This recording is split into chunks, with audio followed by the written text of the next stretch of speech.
it's 23 degrees back in New York, and it is not 23 here in Florida, that's for sure. A lot of sun and fun, and of course, we've got some baseball at the friendly confines of Tradition Field, but it is spring training.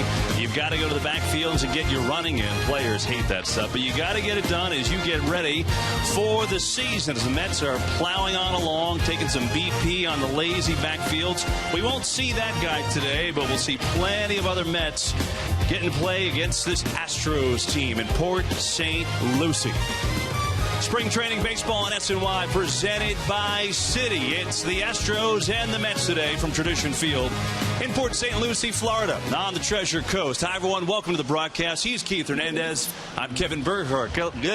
Glad to have you along. It's the first game. Spring training for us, too, Keith. But, you know, it's funny. Here's spring training. The big story for this team has been Noah Syndergaard, right? He went up to Orlando, dominated the Braves yesterday. He has been the Mets' darling.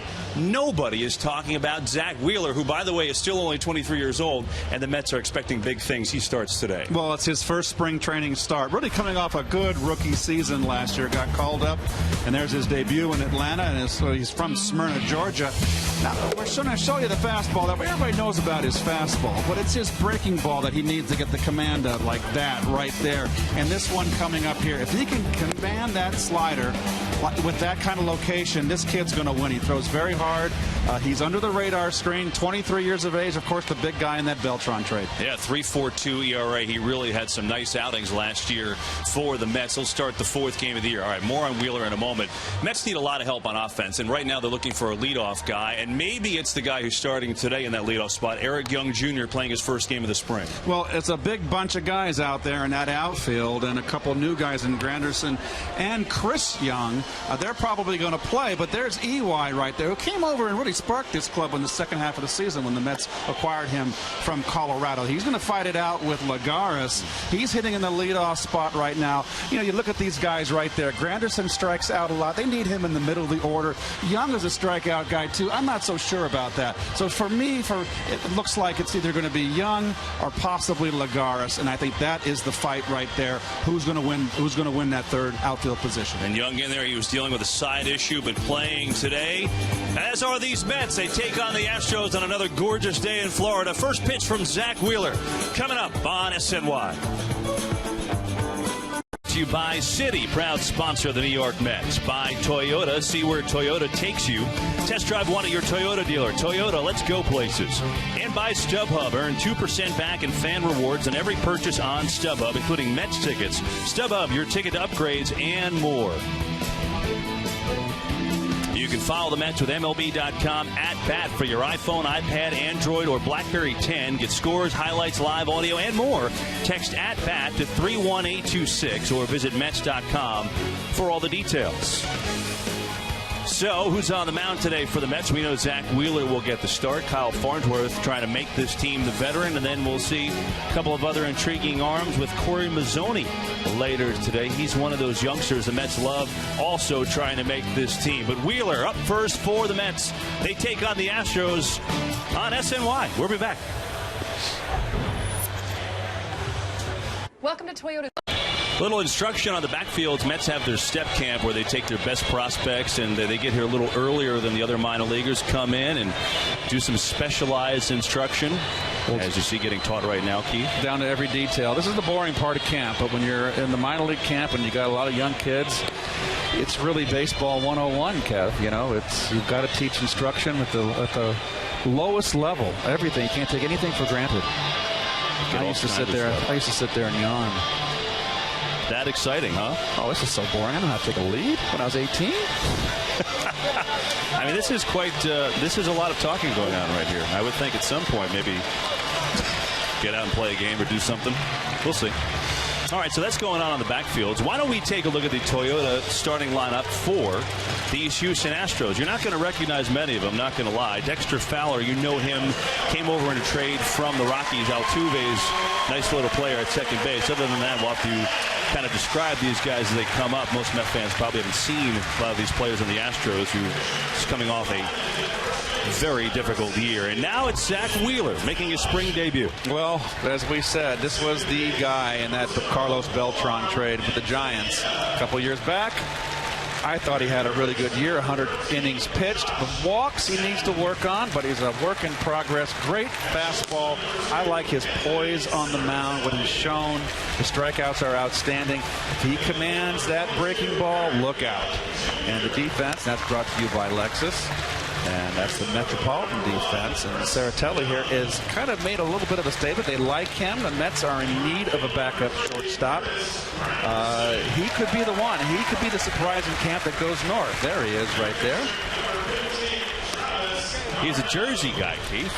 There you go. I mean, he's trying to play close to home. He's this year's version of Scott Rice, 31-year-old who's been a career minor leaguer, been with the Royals really just about his entire career, last 2 years in AAA, but he's got a real chance to make this team. Bo Porter hoping for better things than what last year brought when the Astros were 51 and 111. That just shows you how bad those 62 Mets were. Yeah, I mean, there was talk about them challenging that. Right. So 111. What was the year when Detroit almost did it and they won the last, 3 or 4 games? Oh, yeah. They were like a week to play and they held on and didn't Bonderman lose 20 that year? It was ugly for these Astros, and they've had 3 years like that.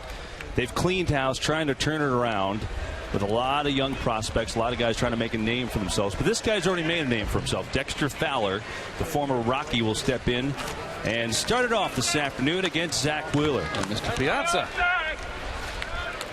in for special instruction. Had a long talk with Mike today about hitting. It's always interesting to listen. As one of the great hitting catchers of all time. Great clutch hitter, of course. A home run hitter. And for me, what I saw from Mike was the ability to get the late, not only the late game-winning or big RBI in the clutch, but it was always a home run. That's not easy. Yeah. Such a clutch hitter. He'll join us, by the way, in the bottom of the second inning. Oh, great. Looking forward to that.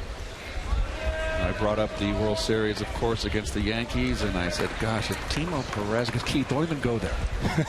I don't want to talk about it. I'm sure. And it's 2-1 to Dexter Fowler. You know, it's just good, really, to see Piazza back in the uniform. You know, there's been, hasn't been the, I want to say, greatest of relationships. And, you know, Mike elected to the Hall of Fame for the team last year. And, you know, I think for Mets fans, it's great to see him around and back in the fold. Well, he's going to be in the real deal Hall of Fame. Yeah. I got to believe next year. I was shocked. It didn't happen to us. Derek Young Jr., he'll put away Fowler, and there's one down in the first. Bring up Jose Altuve. He was an all-star back in 2012. He was the lone Houston Astro to go. Every team has to be represented at the All-Star game. Altuve, at the time when he made the All-Star team, was hitting 300. He deserved to be there. Wound up hitting 281 that year. And last year he hit 283. Not a power hitter. A guy can run. Stole 35 bases last year. And he is going to be the 2-hitter for this team. And Wheeler misses with a fastball. 1-1 to Altuve. So Wheeler's motion is very fluid. No effort. Good breaking ball right there. You know, he's got a very smooth motion. Everything working together. No strain on the arm, extra strain. And that's what makes his fastball so effective, Kev, is that he's got that easy slow motion, and all of a sudden, boom, you got a 97-mile-an-hour fastball. Quintanilla on the backhand, and there's 2 down. By the way, that was my John Madden impersonation. I like the boom. Boom. I like the boom. If you could telestrate that, that would be great. Remember earlier in the year last year for Wheeler, the second start of his career was at Chicago when then there was talk that he was tipping his pitches.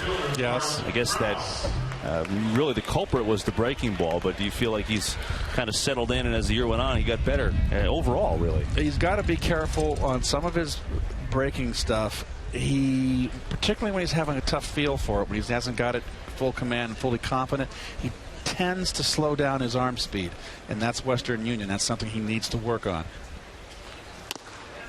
There's a strike from Wheeler. That's pretty good. Final 8 starts, finishing strong. Well, you remember the Mets were really struggling offensively the second half of the season, and particularly when David Wright went down, they were having a hard time scoring runs. Another ground ball to Quintanilla, and it's a 1-2-3 inning for Zach Wheeler. That's a way to start the spring for Wheeler. Sets the Astros down in order. Here come the Mets up next. You know that guy. Gary Cohen taking in the game as a fan, just relaxing, trying to be incognito with the shades on. Well, we spotted you because Billy Webb, our director, doesn't miss anything. That's true, and that's his lovely wife, Lynn, in the middle there to Gary's left. They're avid baseball fans. She is just as big a baseball fan as he is, which is, I agree, very cool. So let's check out the Geico Mets starting lineup, and a lot of the names you're familiar with, especially earlier in this spring training. They've disappeared, so we apologize about that. That's spring training. Guys come up and they disappear. There's no one there. Well, there's the starter for the Astros, Rudy Owens. They picked him up from the Pittsburgh, I was going to say Steelers, Pirates, excuse me, on the Wandy Rodriguez trade. We're off to a great start, Kevin. We are flying today, I'll tell you. I messed up the first 2 words of the broadcast. Things are off and running. Speaking of off and running, Eric Young Jr.'s first at-bat of the spring, and he takes outside for ball 1. He's had a little bit of a side issue, so just being cautious sat out, but he's fine. And the switch hitter getting the call today. Well, this is that leadoff spot we talked about in the open. If you folks were tuned in at that time, I understand it's a little chilly up north. This is a good day to watch baseball if you're not at work. It's beautiful down here. It sure is, as it's 2-1 to Young. And, you know, it certainly seems that the Mets don't really have any other options at the top of the order. Actually, Terry Collins has mentioned that guy. Chris Young is another possibility. But you look at Chris Young, and he's played a little over 1,000 games in his career, mostly with Arizona, Kev. And he's got a little more strikeouts than games played, so he's a strikeout guy. To me, Tejada, the names that we put up there, the faces, Tejada's not fast enough for me to be leading off. There's ball 4 right there to Eric. So Lagares, is Lagares a leadoff hitter? I don't think at this stage of his career that he's a leadoff hitter. Yeah. So to me, if this is what you really feel is the most important for your ball club, then it's got to be the edge for that third outfield position. It's got to go to EY. Yeah, I mean it's really the only guy. The only other guy that could do it if he gets back to his old self is Ruben Tejada in that traditional type role. But you like the speed, that's for sure. With Eric Young, of course, stole a career high 46 and won the stolen base title. Most of those at the Mets. Well, there is one thing, too. Eric is a switch hitter. He's a better left-hand hitter than right-hand hitter. Much better. Lagares is a right-hand hitter. You could platoon the two of them, but I always hate to put a young player, and I'm talking not about Eric. Eric's been around. He's a veteran, but I'll talk about Lagares, to put him in a position where he's platooning. But I'm sure if you're Lagares, he'll do anything just to be in the big leagues. Big cut for Young, and it's 0-2. You know, the thing about Young is this is Eric Young. Should specify since there's 2 Youngs right now we're seeing. But Terry Collins said earlier this spring that he'd love to see an on-base percentage somewhere around 35%. Now, last year his on-base percentage was 31%. But Keith, in 2012, he played part-time. He was on base 37% of the time, on base 34% of the time in 2011. I don't think it's that far out of the realm. But he hasn't played as much as he had last year. So can he do it on an everyday basis? That's the question. Yep. And Chris Young here, we got to specify the Youngs, as you said, is a guy who can play center field also. And can cover ground in center field. Prefers to play center. So if Lagares is the starter, then the 2 corner outfielders are going to be Young, Chris Young, and Granderson. Now, if EY makes the team and they decide to send Lagares down, or Lagares comes as the 4th outfielder, then Young is going to be at the center field. Chris Young rips this one deep left field, and one hops off the wall. Eric Young Jr. speeding around third. Here comes the throw, not in time. That's an RBI double for Chris Young. He scores Eric Young, and it's 1-0 Mets. Well, the Mets won their first ball game the other day in Orlando against the Braves. Fastball right down the pipe. Young covers it nicely. And with Eric Young's speed, good, he can run, so that's an automatic. He's going to score in a gap.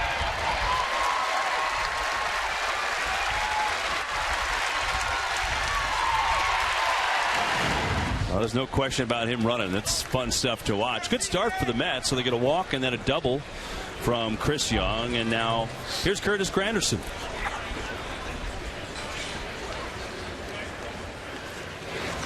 And Owens throws the breaking ball. That misses. It's 1-0. Well, Granderson is going to be hitting in that probably that 5-hole behind David Wright. Actually, I'm sorry, he might be hitting cleanup. Depending on Duda and Davis, he's going to be in the 4 or 5 position. I just really would like him more in the top of the order, but the Mets need to kind of give David some protection. And this one is rocketed to right field and deep and gone. 2-run bomb for Curtis Granderson. It's 3 batters and it's 3-0.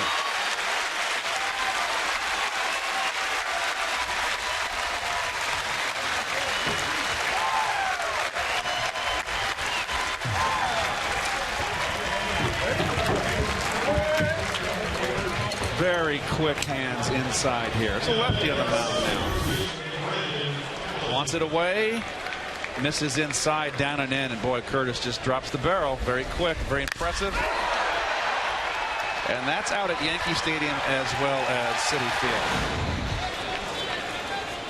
You know, he had a strange year last year. He got hit, and it was not his fault. He got hit the first at-bat of the spring, and he broke his forearm. Right. So that caused him to miss time. And then he came back, and in May, gets hit again, broke his knuckle, and missed a ton of time. So two freak things that you can't control, and he missed all this time last year as Brandon Allen bats. But Keith, yes, I understand. Yankee Stadium helps some. But he had 84 home runs between 11 and 12. I mean, well, if you add the first 3 years of the 4 that he played, the first 3 years at Yankee Stadium, he had 106 home runs. Yeah. Twice hit 40 plus. I don't care who you are. You know, you look slight on TV. You walk in the clubhouse. This one is deep to center. Fowler makes a very nonchalant catch. I mean, I know it's spring training, but one out. Well. Okay, backpedaling too. All right. Well, Rudy Owens is getting treated roughly here early. But getting back to Granderson, so Granderson's taller than me. He's 6'1". Everybody's so 6'3", 6'4", 6'5" today that 6 feet looks tiny. Yeah. And Curtis is very strong. He's in great shape. Well, I think your point is certainly right on. He doesn't have that, I guess that Dave Kingman type body, that home run hitter's body. But look how quick the bat speed is. Well, you don't hit 40 home runs in any league. That's making a statement. So Josh Satin, the batter now, with 1 down here in the first. Mets having a good start, up 3-0, and he takes it upstairs. Satin really finally got a chance last year. He had 26 career at-bats in the show until last year when he got an opportunity. 190 at-bats. He was on base 37% of the time. And Keith, he hit lefties, 317 against lefties, and he's virtually guaranteed a spot on this team because of that. He's a guy that will be off the bench. He's a kind of pinch hitter you like late in the ball game, Kev. You keep him in reserve in a tight game where you need a base hit to tie or come back or get a lead or tie the ball game. He's a line drive hitter, hitting the clutch. He played a doggone decent first base, too. He did. And he did that a lot. He got on base with the walk there. And now it's been a tough inning for Rudy Owens. So Brent Strom, one-time New York Met, the pitching coach of these Astros, will take a walk out. Try to see what's going on with Owens. Well, Owens was one of the big guys in that trade for Wandy Rodriguez from the Pirates, and he was in 2009 and 10 the Pirates minor league pitcher of the year. So last year it was kind of he had a stress fracture, in his foot and missed most of the season. Only started in 4 games in AAA late in the season. So it's kind of trying to get it back together for him. He's had a good minor league career, though, Keith. They're expecting big things. Absolutely. He's a 2-time minor league pitcher of the year for Pittsburgh.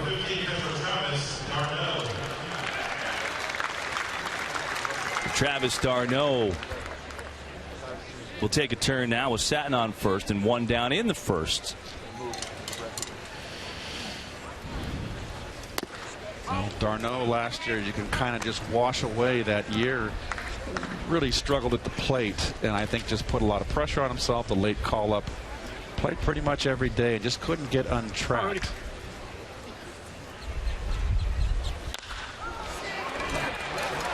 Krause coming in, is not going to get there, and d'Arnaud goes the other way. And the Mets have another base runner, their 3rd hit of the inning. Well, when it rains, it pours. And right now, nothing's going right for Rudy Owens. Still only 1 out. Rudy Owens has to be careful. He's trying to make it out of this inning. This is his first start of the spring. Had 1 relief appearance so far. And he'll face Taylor Teagarden, the designated hitter. Last couple years in Baltimore, backing up Matt Wieters as the catcher.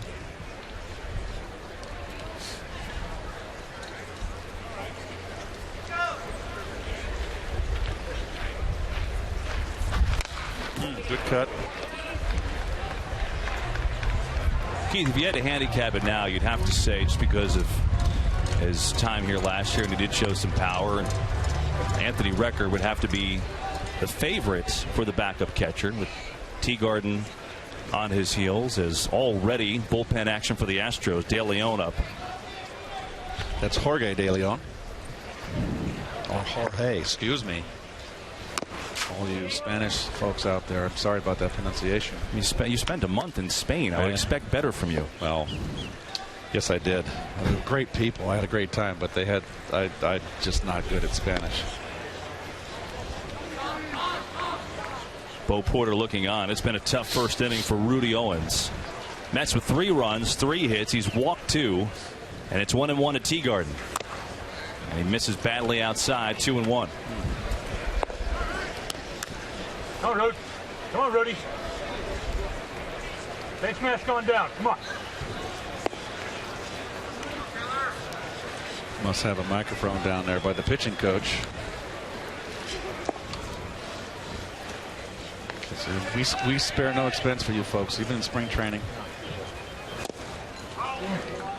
And again, Owens having a hard time finding the strike zone. 3-1 to Teagarden here in the first.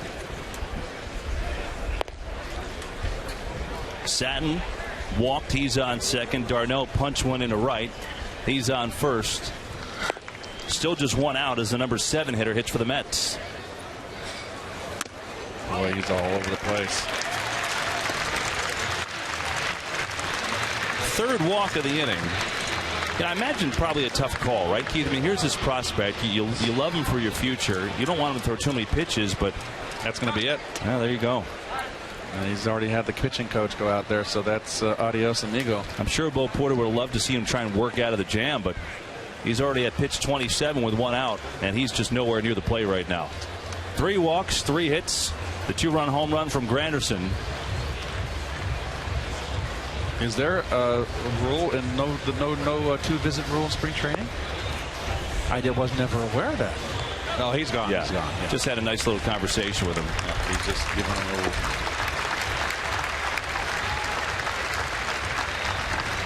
Challenges of managing a young team. Mets on fire to start. Curtis Granderson with a 2-run shot. And it's 3-0 New York here in the first.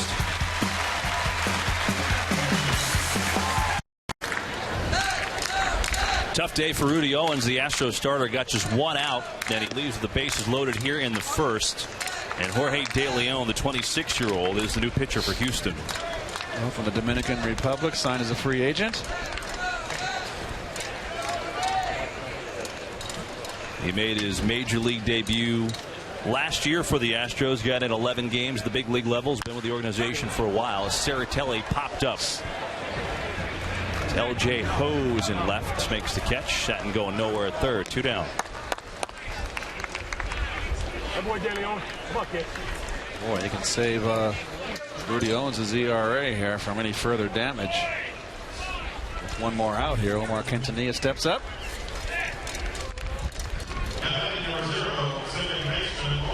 Omar Quintanilla is the batter now, and he's playing second today with his double play partner Ceratelli, and those two are really battling, I think, for a roster spot here. As you check the runners, the Mets are going to need somebody who could play that shortstop spot behind Tejada if indeed Ruben is the starter, and looks like here are your candidates. So now Quintanilla with a chance, the bases loaded. Well, Quintanilla got a lot more playing time last year than he ever bargained for. I'm sure he was very happy about it. With Tejada getting sent down and not being called back up until September. Basically the starting shortstop last year.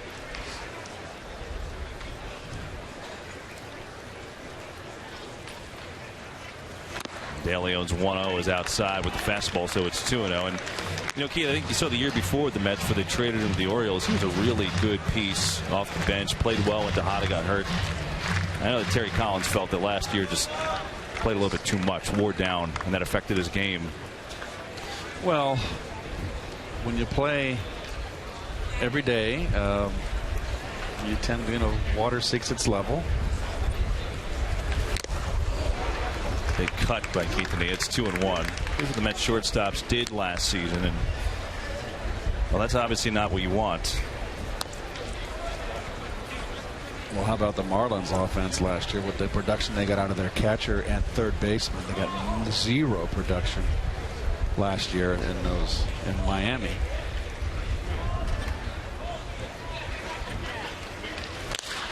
Quintanilla pops one the other way. Long run for Hose into the Mets bullpen. Ooh, Gotta get out of the way. That's number 1. it's not good. Jeff Walters there getting nearly shoved in the wall. Well, there's a case of a kid at his first spring training on the big league level, not aware of the wind. Got to clear out. You're like Bob Probert on a cross check. You got to get out of the way. There's Frankie Viola, right to his left. You're right. Everybody unscathed. So it's 2-2 to Quintanilla. Mets trying to add on 3-0 here in this first inning.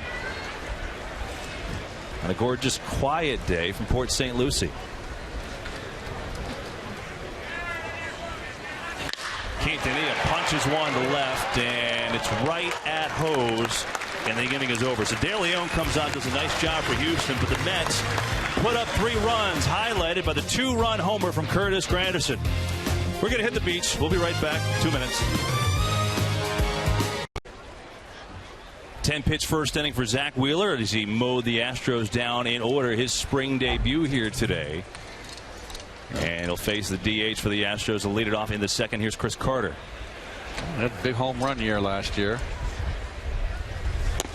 Struck out 212 times. That is Excedrin headache number 212. That led the league, by the way. Broken bat here. Sawed off for Ceratelli. And there's one away. I don't know how you do that. Well, he's the only power guy the Astros have in the lineup, though, and he'll play some first and some DH for him. Here's Guzman. They imported him from the Padres, came over. He had a couple good years with San Diego. Hit 226 last year, 288 at bats. 2011 is when he really had his best year. He had 312 that year. Yeah, that was his lone good year. Mm-hmm. And it was all downhill after that.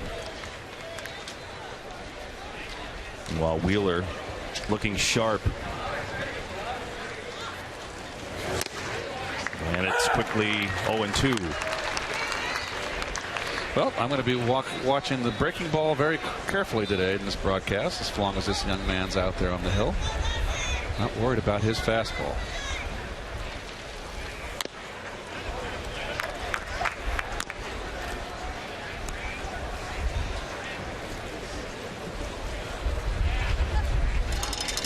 That's the catcher, Carlos Corcoran, on deck. It's 1-2.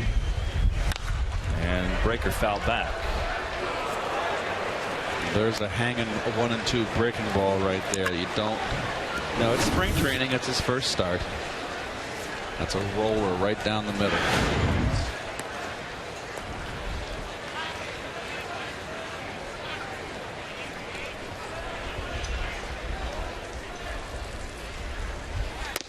And it's 2-2 to Guzman. You know, the one thing is, Keith, you pointed out about his breaking ball and how that needs to keep getting better.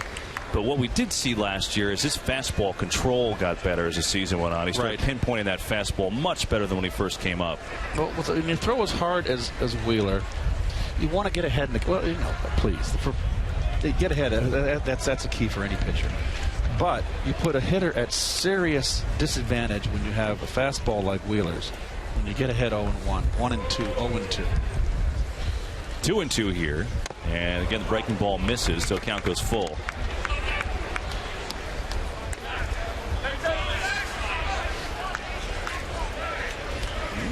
'94 is plenty.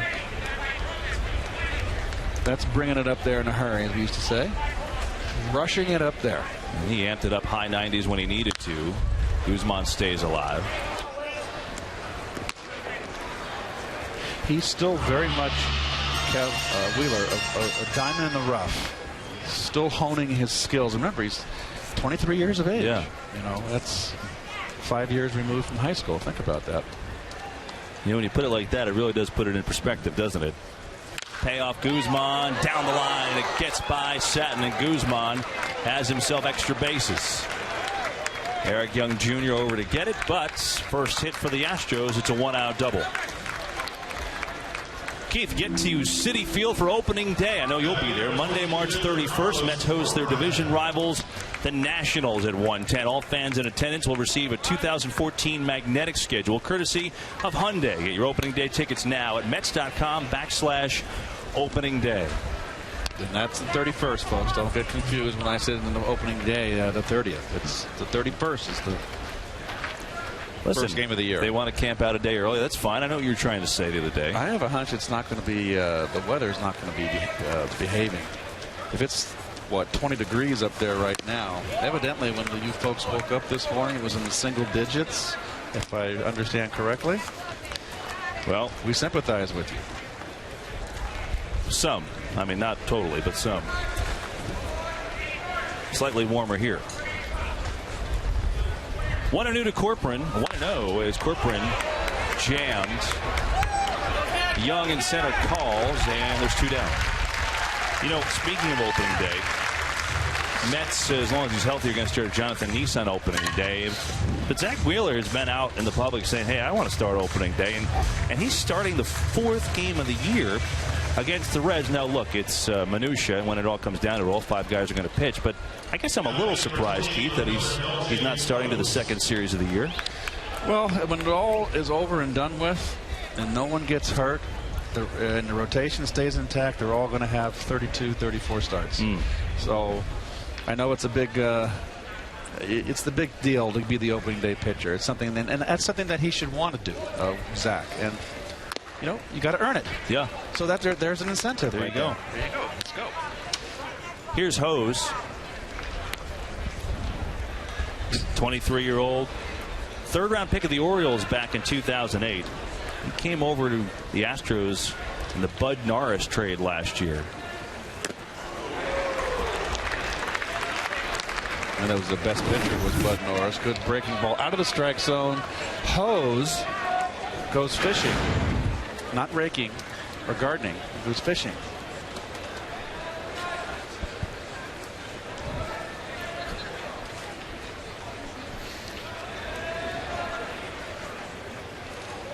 Wheeler's 1-1. Now he's got it going. 1-2. Nice change up there. Looks like he got some sinking action inside. Let's take a look. Yeah, got a little sink.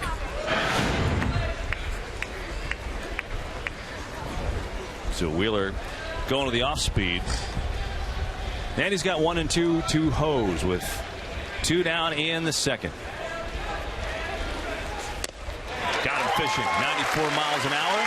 And an good inning for Zach Wheeler in his spring debut. 1 hit, 1 left, no runs. Astros retired.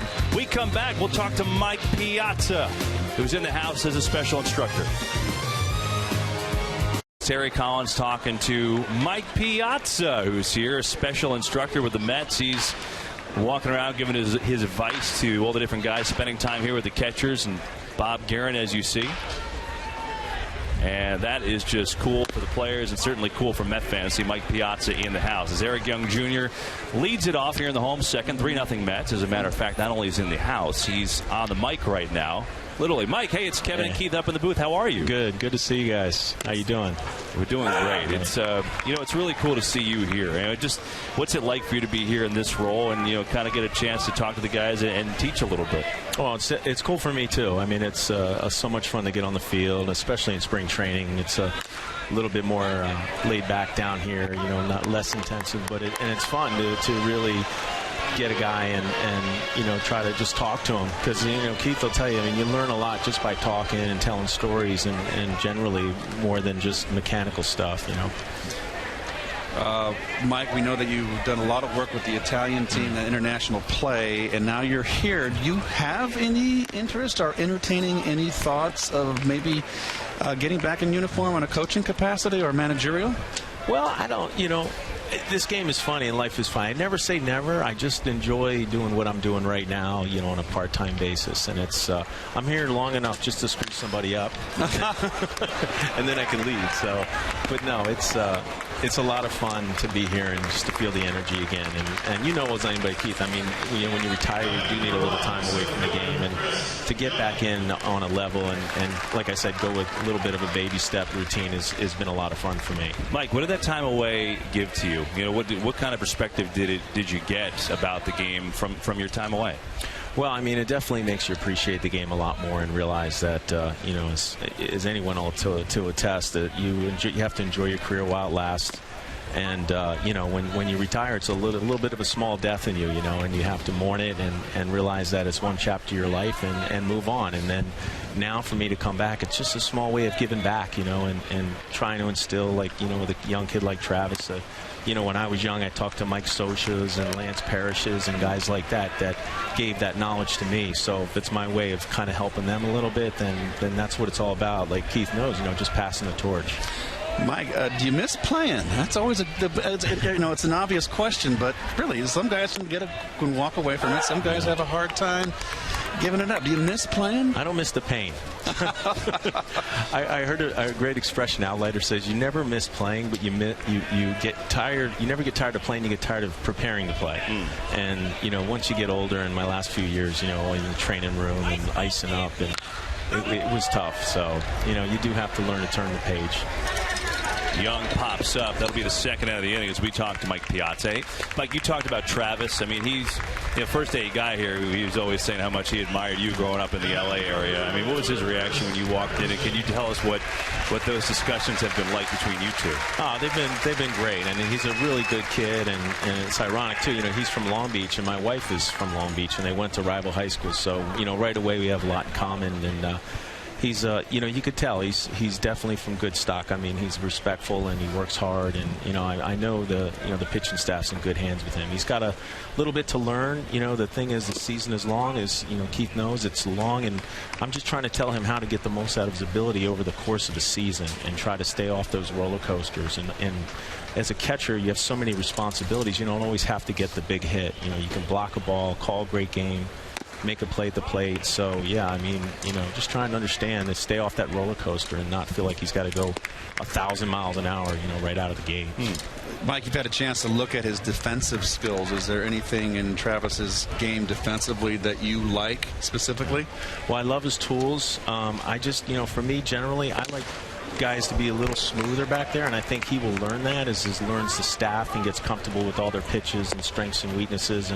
But no, he's got great hands. He's got a good arm. You can tell he can swing the bat. So just a question of putting it all together and being consistent. That's what I'm just trying to tell him, is just be consistent. Stay off that the roller coaster that the season can be. Mike, when you come in here as an instructor, is it do you feel the ability to, hey, you're going to speak your mind and tell your opinions here, or is it hard to do that as a guy that's popping in? I mean, obviously you're a player who's a great player, but how does that work when you pop into camp for a week like this? Well, I mean, I just try to be myself. I mean, if I see something and I want to say something, I just say it. But on the same note, I don't want to be too overbearing. You know, I mean, there's so many different theories and philosophies on the game that, you know, I can say, look, this is what worked for me. If you want to do it this way, that's fine. But you just got to, you just got to jump right in. You just got to say, hey, I love this, I love that. And you know, it's being around the guys. They get it. So if they want to ask questions, I'm more than open. And just it's a give or take, you know. 3-2 to Granderson, and he hits another bomb to right field. This one looking just like the first. Gone. Wow. I think Curtis likes that ball down and in. That's what you used to like it, Keith, right? Well, Mike, you caught. Most lefties do like it there, right? That's no man's land as a catcher. How about Granderson? 2 home runs today, 2 shots to right. Well, there it is, down and in. Ooh. And that's a no-no, and that is a rocket. Just dropped it. Just dropped the bat, right, Keith? Yes, sir. It's already on a tee for you. That was out on the sun deck. Boy, that was. Hey, Mike, I know you followed the game, even though I know you took a little hiatus, but you certainly followed. What do you think of this team? What do you think of this team's chances this year? You know, I was talking with Terry, and I was looking at the chart, and I like the talent. I mean, you got some really good young talent. I mean, obviously the pitching. You know, the key is obviously health with Harvey having a little bit of that setback, but. You know, I love the kid that's throwing today, Wheeler, and some guys in the bullpen got some great stuff, and they made some good trades. So, you know, a team is something funny. You know, it just has to have that certain element. Guys coming together and figuring out their role. Brandon Allen to left. This should do the inning. Mike, it's really great catching up. Thanks for taking the time. Good seeing you guys. Mike Piazza, that was fun talking to him, and it's fun seeing him around. He will be in the Hall of Fame very soon. Should have been in this year, but at camp all week for the Mets, who lead it 4-0 here in Port St. Lucie. Keith, it's you. Oh, that's right. With that 5 extra pounds unpacked. Wheeler remains on as we go to the 3rd inning at Port St. Lucie, so getting a little extra work. He's only thrown 26 pitches, so I guess they'll push him a little bit more, but he's certainly had a good debut. Fun talking to Mike Piazza. That was cool. Yeah, and you brought up, too, we didn't ask Mike about his reaction to not being inducted into the Major League Hall of Fame. And, you know, he's going to be in the Hall of Fame. I thought he should have got in. But, you know, this game is still the toughest Hall of Fame to get into, and there's still some importance for some reason. I mean, no one's had a better Mike's had one of the greatest careers of a catcher in the history of the game. Yeah. Offensively, yeah, he's one of the greatest hitting catchers of all time, and power hitting catchers, and RBI guy. But it's still that you're not going to get in that first year, that you're eligible for the Hall of Fame. It's still that has import in the Hall of Fame. The problem now is that some guys that are clearly evidence on, you know, whether it's whatever they have on the Mitchell report, whatever it is, and some guys there's not. But there's a cloud over everybody. That one hurts. As VR, the shortstop, fouled him right over his leg. And listen, Mike Piazza's a Hall of Famer. It's ridiculous he's not in. Well, that's off the knee right there, the back leg. And by the way, that interview with Mike brought to you by Citi today. Well, it's just cool to have him, man. You can imagine for Travis Starneau what that's got to be like for him. I mean, his childhood hero, and now gets a little tutelage from him this week. See the numbers where Piazza ranks. He is tops. It's too bad he couldn't have got that 4 more to get 400, huh? So I guarantee you, when he looks back, you know, it's like a 299 batting average. You know, Mickey Mantle was a 299, and he always said that was the one regret in his career, that he played with that extra pain and he lost his 300 batting average. So, great career. Keith, I always thought, too, I'm curious your take, I always thought he was underrated as a defensive catcher. You know, I as a receiver and things like that, I always thought he did a better job than people gave him credit for it. I wasn't around the team then, but certainly seemed like he did. Well, he hit 427 as a player. It was that number at 396 was as a catcher, but still, even you'd like to get over that. Yeah, that hump would be 400 as a catcher. Of course. Meanwhile, 2-2 to VR as Wheeler deals, and it's full. Wheeler's allowed just the double to Jesus Guzman in the second inning. He's looked good. 1 strikeout.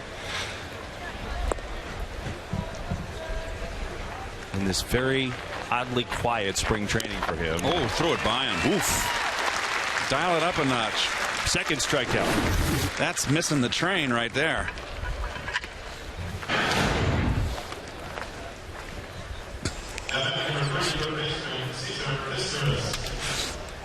Do you work in the off season on some of those phrases? That's a great phrase. What? Missing the train. That's all baseball talk. That just comes back to me every now and again. It's just, just percolates. It's awesome.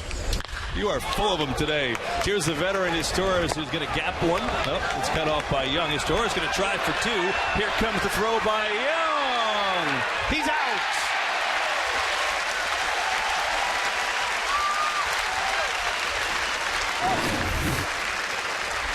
Well, you're down 4 runs. You better make sure you're clear and get there. Perfect throw, 1 hop.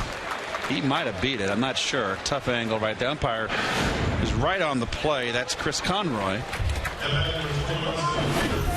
We get a better look here. Let's see if he got his foot in. He did not. It's a terrible slide. That's what that is. Yep, the guys, they raise the front foot. You've got to go in a downward angle and jab at the base if you have to be a close play. Get that foot there. Meanwhile, Wheeler starts off Fowler with a curveball strike. Nice throw by Chris Young, by the way. Yeah. Let's not forget that. And watch the foot come up. It's too much weight on the back. It's just a muy malo slide. There's the Spanish from that trip. I knew it would come out at some point during the broadcast. 1-1 to Fowler with 2 down. And it's 1-2. So how if your kids watching at home, I don't know if there's any home right now, but if there are, how do they prevent that when you're sliding? How do you keep that foot down? That's just not good balance on the slide. His weight came too far back on his fanny and on his backside. So your leg's going to lift. You got to make sure that you have the proper balance. Wheeler's 1-2, and he just got a piece and stays alive. Darno too. Yeah, you got a little banged up there. That's what happens when you're a catcher. I think he got his knee. Yes, sir, right off the shin. And all that protection the catchers have, does knee shin guard. Excuse me. When they get a direct hit off the knee, it hurts. Well, those 2 guys can appreciate that, huh? Bob Guerin and Mike Piazza, they've taken their share of those. And try the 1-2 again from Wheeler.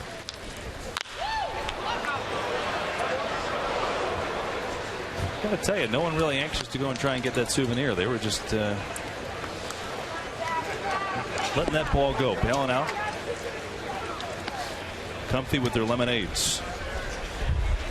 Wheeler's at 38 pitches in his debut. Again, 1-2 to Fowler.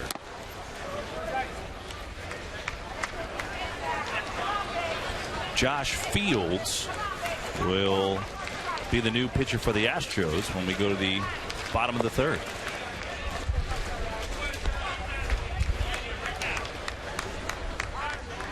And Fowler calls time.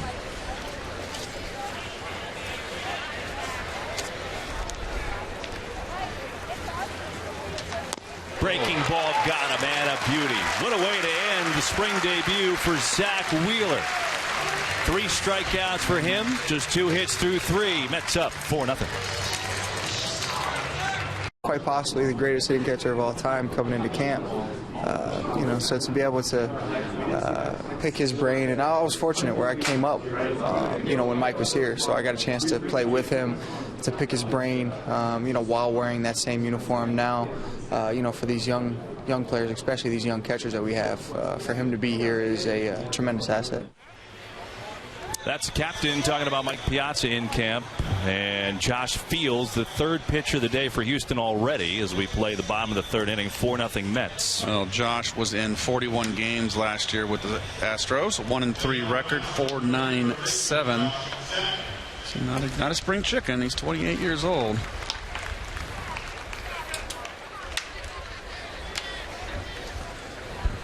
Josh Satin, who walked his first time up. Mets batted around in the first inning. They got a double from Chris Young in the first to score a run, a 2-run home run from Curtis Granderson, and then Granderson went deep again in the second, his first 2 home runs as a Met. So here's Satin leading it off against Field and fouls the first one straight back off 91 miles an hour.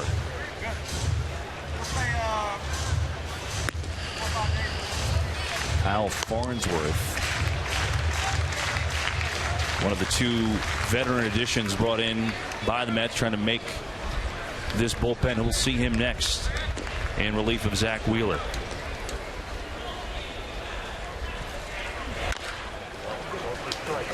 Little tapper.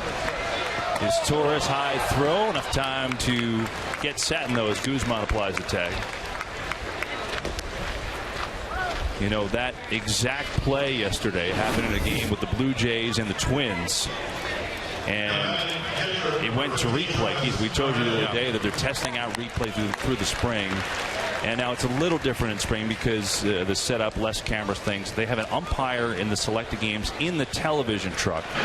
And so the other umpires will go over, put a headset on that's in the dugout, and then talk to the umpire in the truck about the replay that he's watching. And it shouldn't be that crazy, right? Well, it was 2.5 minutes yesterday. 2:34. John Gibbons of Toronto was the first manager to officially appeal to that Blue Jay game, and then Mike Socia, I believe, in the Angel game was the second appeal.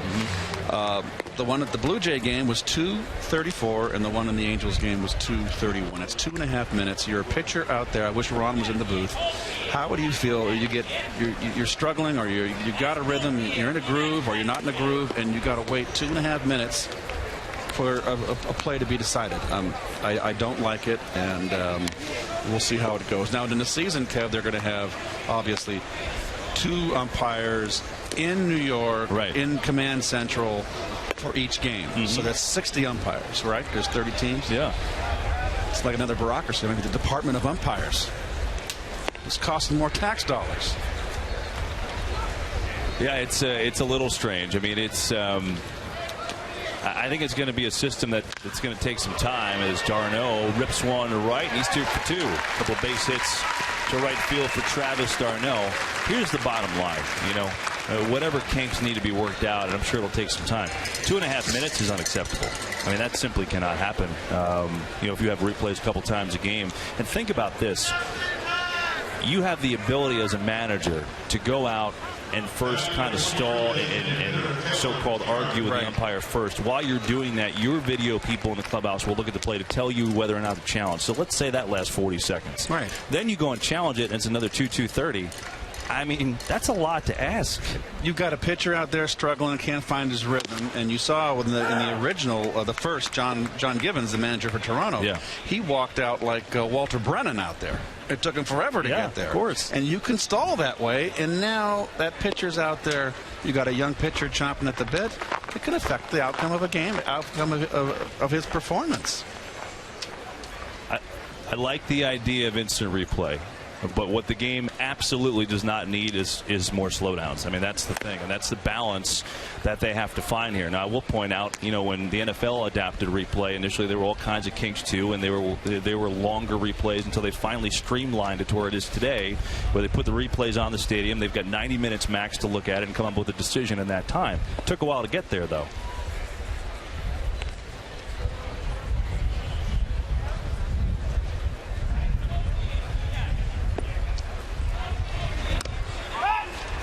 Quick throw, and Darno just back in.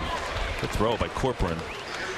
Football is a whole different ball of wax, too. I mean, there's such a fast game, and I do think it's necessary. I have no issue. It does slow the game down, but everything moves so rapidly.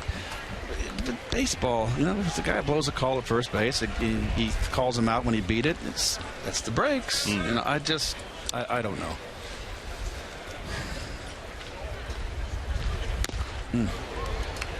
Good fastball from Fields, and it's 2-2 to Taylor Teagarden.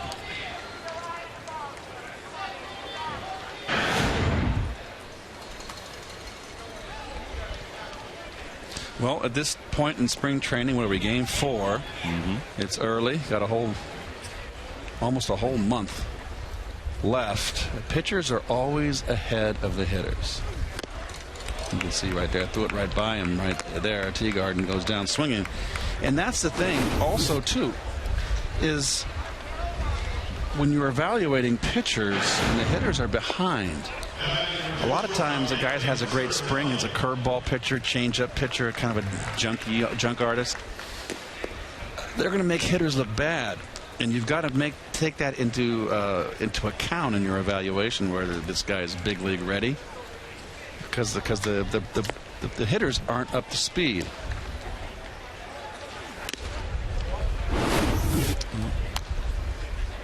Watch the stride of Josh Fields. Boy, does he! That's like the guy just Roy Oswalt. Remember how long his stride was? Like Lincecum. I mean, the smaller guy. It's a big stride. He's got a pretty good fastball. 1-0 to Serratelli, who rips one to right. He's got a base hit. Darno's going to head on the third. Serratelli trying to use his speed to go to second. He'll do it. That's a double for Anthony Serratelli. Second and third for the Mets. It'll bring up Quintanilla. Fastball in, jammed him, but got his hands through, muscled it out down the right field line.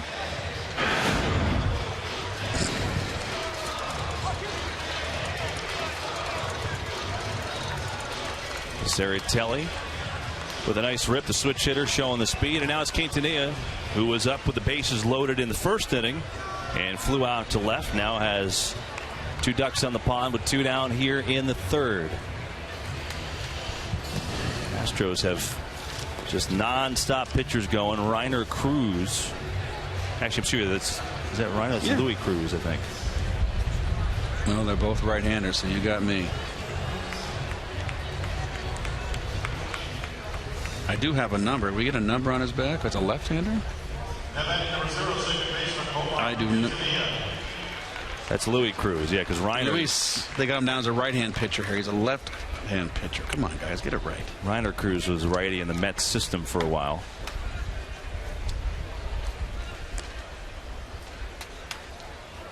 Darno on third, Serratelli on second, 2 down here in the third. 4-0 Mets. 2 Granderson home runs. His first 2 as a Met. He's driven in 3. And none of them cheap. Oh, they were just rockets. Second home run was a blast. Both down the right field line. And that'll make Sandy Alderson very happy. Second home run nearly hit Bill Webb's yacht out on the St. Lucie River. How can Bill afford a yacht? Well, he's got an island. I mean, I know. He's a man of many talents. No man is an island.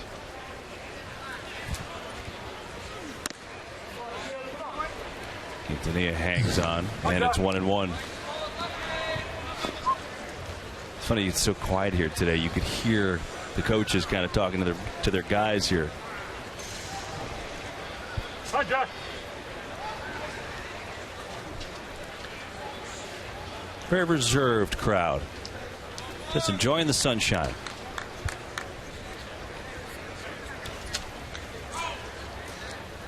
Fields is 1-1, and Breaker's in the dirt.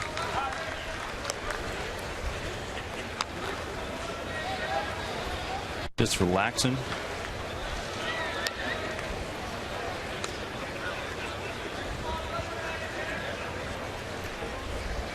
It's a good place to be out on that berm in right field.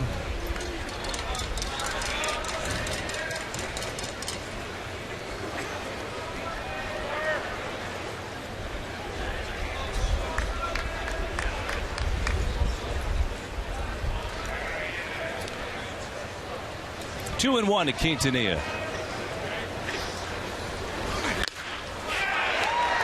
Jammed him, and it's an easy play for Altuve, and the Astros are out of the inning. So the Mets strand 2 after the Serratelli double. We play 3. It's 4-0 New York. Now, this is a good sign for Mets fans. Jonathan Neese throwing a bullpen session today. Went back to New York last week, got checked. Some shoulder issues he was worried about, but the MRI was fine. Just some scapular weakness, which just required some rehab. So him being back on the mound throwing today, meaning that he's feeling better, and that is good news. Absolutely. It's really basically the only left-hander in that rotation for the Mets. So the all-clear sign. I talked to Jonathan, and he said he was just pinching a little bit.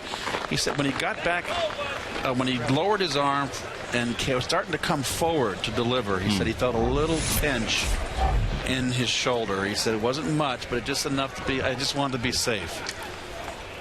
Kyle Farnsworth now in the game for the Mets. Signed, really, he along with Jose Valverde, the veterans trying to make this team be that presence for the younger guys. Farnsworth has always been a flamethrower, 38 years old now. Very hard thrower, always a very emotional, hot-tempered guy over his career. But a blazing fastball. And 88 is not blazing. Yeah, upstairs to Altuve. And that's the thing, you know, certainly as he's gotten older, learned how to pitch a little bit differently. He's been with 7 different teams, was with Pittsburgh last year. He pitched well for them late down the stretch. He did. Out of the bullpen. It was quite a pickup for him. I guess the question would be is, what's the value of having, let's just say competition is equal between the veterans and some of the younger guys. What's the value you place on having the veterans, you know, in that clubhouse, back end of the bullpen, as opposed to giving a younger kid a shot? Well, to me, it means there's a lot of uncertainty in the Met bullpen, and the Met bullpen has not been a strength the last couple of years. Kev, as you and I have experienced, and Sandy Alderson is a guy that goes out and looks for that veteran that might look like a Marlon Byrd last year. Sandy likes to do that, and there's no reason to have a good guy come in camp and get invited and fighting for the team. Competition is a good thing. No one in that bullpen outside of Bobby Parnell should feel that he's got a safe lock going north come the 30th for opening day on the 31st. I put Scott Rice in there. Scott Rice too, yes. Very good, thank you. But yeah, I mean, you're certainly right. Other than that, it's certainly open competition. Quintanilla retires Altuve, and Farnsworth has one away. You know, we showed you the names on the roster, the 40-man roster, but there's also these non-roster invitees who are here. And you know, I really don't. I think Valverde has an outside chance. He was a closer for years. Really, just had a tough year with Detroit last year. He actually lost the closer's job. He lost his control. Split finger guy. I think all the other guys in the group are probably going to go down for more seasoning in the minors. The only two on that list that I see are Farnsworth and Valverde that might have a shot to make the ball club. Mark Krause is the batter. Had a home run yesterday for the Astros. Grounded out his first time up.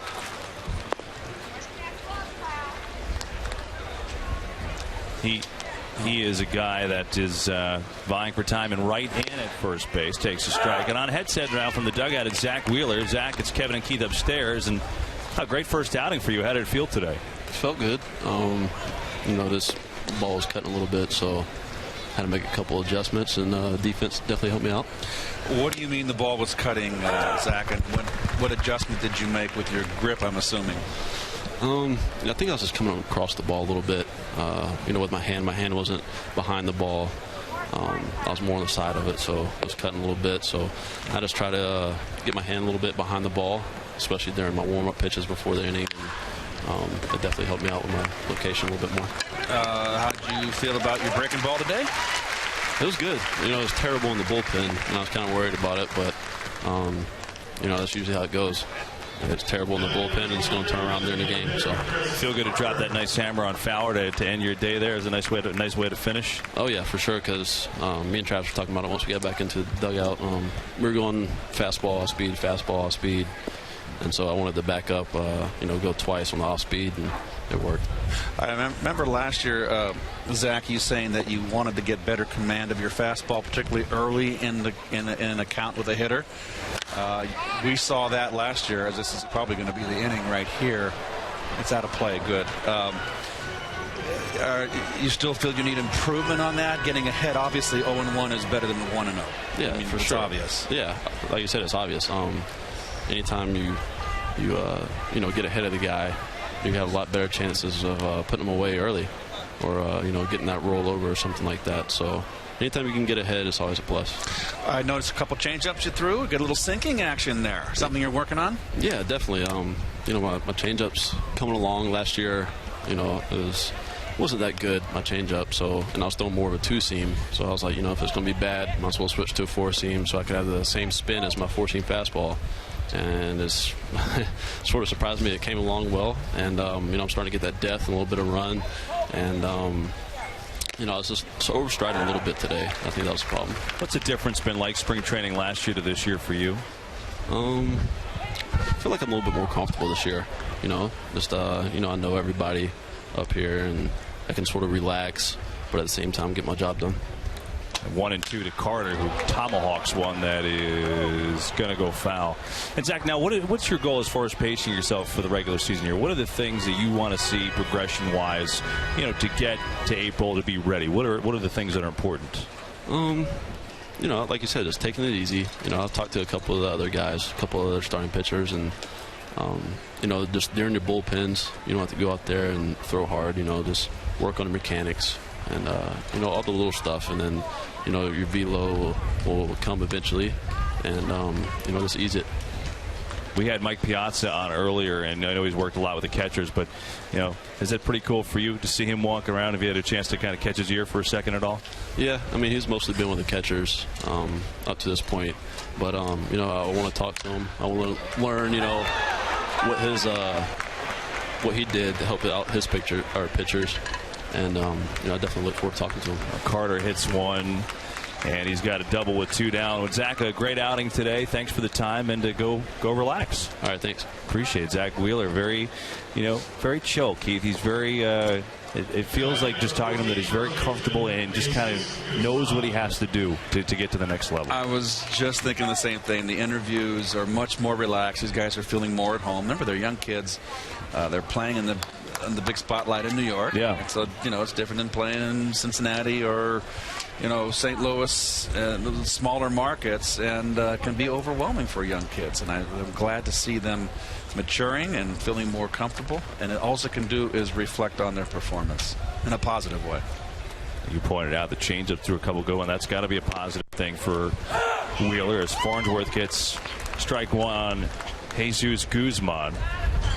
Mets up 4-0 here in the fourth. So Wheeler went 3, allowed just 2 hits, 3 strikeouts in 3 innings. And now Farnsworth, after the double to Carter, trying to get out of this frame. And that should do it. Granderson calling, as you heard, puts it away. Good inning for Kyle Farnsworth. 1 hit, 1 left. Mets up 4-0, mid-4. Braves' Noah Syndergaard made his spring debut, and it was electric. 98 miles an hour there by Jason Hayward, and then 3 straight fastballs by Evan Gattis, who's a terrific fastball hitter. 2 innings, 1 hit, 2 strikeouts for Syndergaard. He certainly looks like the real thing. Well, what I loved was what I read in the paper, what some of the players, Domit said that faced Syndergaard, and said that those are the guys that are up there on the plate to have to face him. And Domit's a pretty good fastball hitter, and he said he was rushing it up there. So that's great news. And I kind of was around him in the clubhouse today. He's a very poised young man, very well spoken. I liked his demeanor, the way he carries himself. He's a big guy. Gosh. So these are all the fruits of unloading the veterans. Sandy Alderson has brought some youth, and that's all scouting and getting the people that are going to come in and hopefully be the face of this franchise and this ball club for many years. Justin Upton said after the game, you know, Harvey's Harvey, but Syndergaard and Wheeler are a close second. And you could think about that, you know, if you're a Mets fan, you think about, you know, obviously it has been a while since a winning season. You want to win now, but you think about the prospects of having those 3 in the rotation for years to come, and it is enticing to say the least. No chance with the speed to get Young there. So Syndergaard with a real good debut. He opened up some eyes, certainly in Orlando. Here's his reaction after the game, talking to a whole horde of reporters. what I learned today was, I mean, I see big league pitchers, and I think it's just like the difference between separates big league and minor league pitchers, just being able to execute your pitches and become pretty consistent with executing your pitches as well. Because, I mean, those big league hitters, they've seen just about everything you can throw at them. It's just all about being able to be consistent with how you pitches. I went out there with like the same mentality I had in my bullpen and also the scrimmage as well. But I was able to settle down a little bit and not try to do too much, and was able to stay within my delivery and stay within myself. You talking about being poised, he certainly sounded like he had it all down, didn't he? He's Texan. I like having Texans on the ball club. Well, he's opened up some big-time eyes. As Granderson comes up to a nice applause, why not? He's hit 2 lunar lander-type home runs. His first 2 as a Met, both to right field. Looking to go 3 for 3 against Louis Cruz in his first inning of work. Well, his first home run was off a left-hander on a pitch inside. Down belt high. Second at bat off a right-hander, down and in.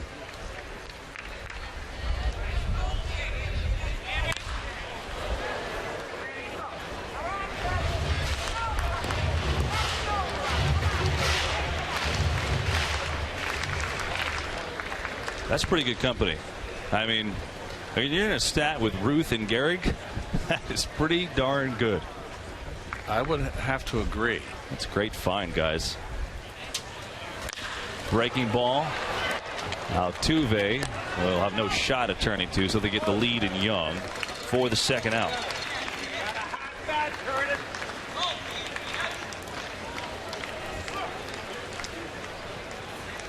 And that'll bring up Brandon Allen. Just to finish on Syndergaard, you think about this trade, and certainly these guys have to play more. I mean, we've got 99 total major league at bats for Darno, and Syndergaard hasn't pitched an inning yet in the major leagues. But at the time, it seemed harsh to trade a Cy Young Award winner, a guy who is one of the faces of the team, and certainly a fan favorite in R.I. Dickey. But in the end, certainly could go down as one of the best trades in team history. I mean, again, overstating, a long way to go, but boy, you just look at the talent, and you could see why Sandy Alderson would pull the trigger on a deal like that. I didn't think it was a bad move. He was on the latter part of his career, he's in his 30s, of course. And you're getting 2 young players. Let's not forget Darno was in that deal too. And this club is in a transitional period, and I want to see more influx of youth here, not aging veterans. I want this thing retooled, and I like what I'm seeing. Outside corner.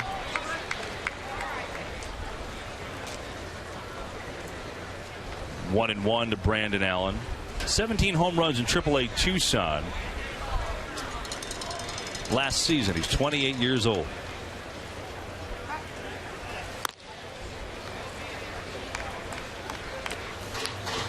Keith, I wonder what Granderson is capable of in the stolen base department at this point. I mean, he had 25 steals back in 2011. Certainly toned it down. Last year was hurt a lot, but even in 2012. And I wonder what he could do in that category. Breaking balls high. Well, Curtis is 33 now? So, he's on the backside of his, probably his stolen bases are going to diminish. I mean, his major league totals.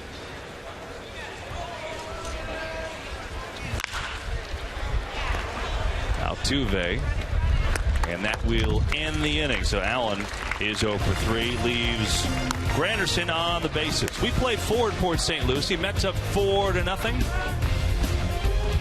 You're done with baseball. This morning, it's the Tim Tuffle Show here at Tradition Field. Little fungos, and we haven't seen David Wright or Daniel Murphy yet because Terry Collins is deciding to sit them out essentially for the first 7-8 games, trying to rest them up, prevent injuries, which they both had earlier last year. I mean, David Wright's injury was the World Baseball Classic too, but just trying to give those guys a little extra break, and they may play later this week.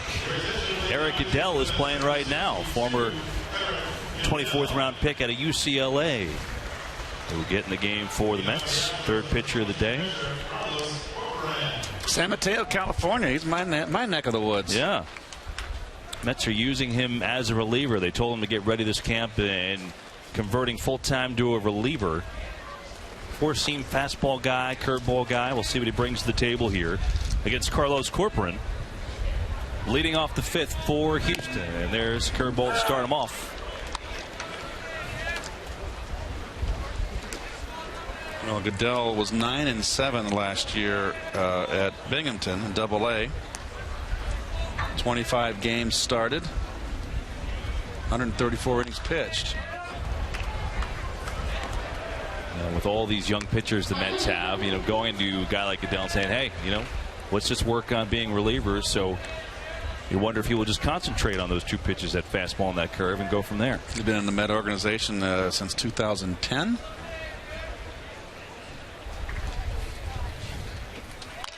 No 2 to Corcoran, and the catcher fouls it off to hang in there. From one catcher to another, Anthony Recker, the Mets backup catcher, joins us on the horn from the dugout. Oh, hey, and it's Kevin and Keith upstairs. How are you? Good, Kev. How are you? It's good. It's good. Everything's doing great. Catching a little baseball today. And, I'll ask you about some of these young pitchers, which you've all caught. And let's start with the guy you caught yesterday in Syndergaard. I know everyone's, the media, ourselves included, hyping it up because it's fun to see. From your perspective, what did you like most about Syndergaard's outing? His command. His command was there. He got a hit with a lot of hitters. He was able to obviously put him away then once he did. Just showed a lot of poise out there, and he was obviously really excited too to get out there and show what he could do. So I thought he handled it all really well. Anthony, he was, I gather, with the radar gun, he was bringing it up there. What kind of movement is there on his fastball? Well, he's got the 4-seam and a 2-seam. 4-seam's actually relatively straight, but it's one of those balls that you feel like when you're a hitter, it's kind of a rise ball. It just never comes down. So you swing underneath it a lot, and then he's got that 2-seamer running in on righties away from lefties, and that thing's got a lot of movement. Good late action. Some sink, some run, depending on the pitch, and he uses it really well. Is there something about, when a young guy comes up and he's hyped up around here as he's been, to get a chance against major league hitters? And the at bat against Gaddis is a perfect example. Here's a terrific fastball hitter, and he blows 3 by him. Is there a significance, do you think, to that, Anthony, for him, just moving forward? Well, just having the ability to do that, especially like you said against a guy like Gaddis, he's a fastball guy. he doesn't swing and miss very many fastballs. You can strike him out, but you're not going to blow a lot of fastballs by that guy. And Noah was able to just, 1, 2, 3. Just blow him away. After the first one he swung through, I'm back there, and I just kind of thought to myself, okay, well, I'm gonna do that 2 more times because I don't think he's gonna get there. That thing just has some really good late life on it. It's a good curveball by Goodell, flashing that thing today, and it's 2-2 with the count as we talk to Anthony Recker. Breaking ball on Syndergaard. Is it it's a slider? Does it have down tilt, or is it flat, Anthony? Is it late break, tight? I think yesterday it was a little bit more of a slider. I think on other days, though, it's more of a curveball, like a true curveball, almost a 12-6. Not quite.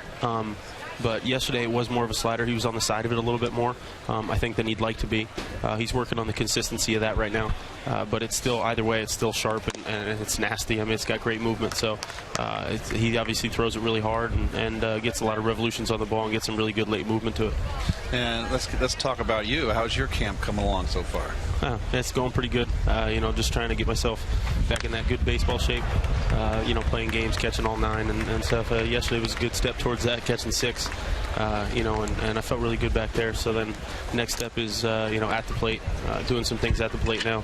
Trying to get my timing down and everything, trying to get some at-bats in and feel pretty good up there. Anthony, you had a really good opportunity last year. You provided some power with this team and got a decent amount of time catching. What did you take from it personally last year and take from that and now trying to improve this year? It was great to be able to get an opportunity to play a little bit last year. I took, basically what I took from it was, I proved to myself, and I feel like I proved to, the organization and anybody who watches the game that I belong up here and I'm ready to play up here and I can contribute to some wins. So it's just really nice to be able to do that. And this year I'm just looking forward to coming in and doing more of the same and improving upon it. Any parts of the game that I can, whether it's being a little bit more consistent at the plate, a little more consistent behind the plate. I know last year I didn't throw the ball as well as I'd like to. I like to consider myself a pretty thrower of the baseball. And I don't think I did that as well as I could. So that's one of the things I'm going to look to improve on this year. Meanwhile, Jonathan Villar, the Astros shortstop, goes yard, and a 2-run home run off Eric Goodell cuts the Mets lead to 4-2. So Villar pops one the other way to get the Astros on the board against Goodell. As we talk to Anthony Record, how important is it to not only catch all these young pitchers in camp, Anthony, but to get to know them a little bit off the field and know their personalities a little bit? Absolutely, it's huge. Just learn how to work with these guys when they're on the mound. That starts off the mound. Outside of baseball, learning what gets them going, what they like to do. How to make them, how to get them loose, how to get them, focused. Whatever it is, talking to these guys off the field really gets you locked in, so that way when you're on the field, and maybe they're not going to have their best stuff every day. Most days they're not going to have their best stuff. So it's all about being able to manage that and being able to get the most out of them. And it starts with that relationship off the field. Who's got the strangest habits? Who's got some weird things going on? Oh man, Wheels is pretty low key guy. Noah, I haven't gotten to learn him, know him well enough yet. He seems to keep to himself for the most part as well. Obviously, we all know Harvey. Nice, he's a big hunter. G, same thing. I don't think we got too many quirky guys out here.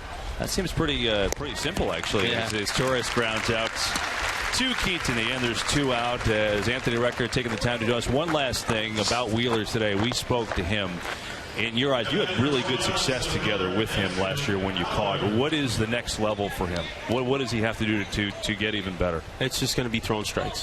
His good days were when he threw strikes. Obviously, his not his worst days. I'm not going to say bad days. He didn't have a whole lot of bad days out there last year.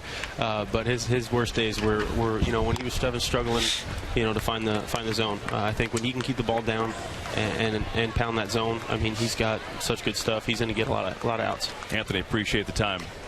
Absolutely, Kev. Thank you. Anthony Record joining us here, and that was great stuff. A great insight about all these young pitchers. They get a chance to catch Syndergaard yesterday too. Yep. And you know what? If there was television back in the 1910s, when they were doing a broadcast, we had Walter Perry Johnson down there.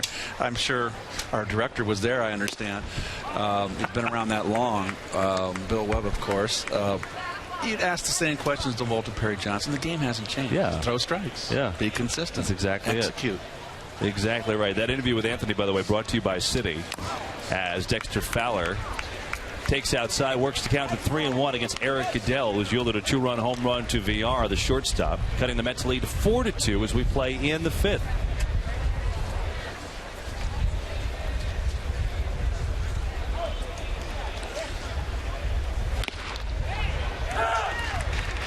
It's a high strike, and it's 3-2.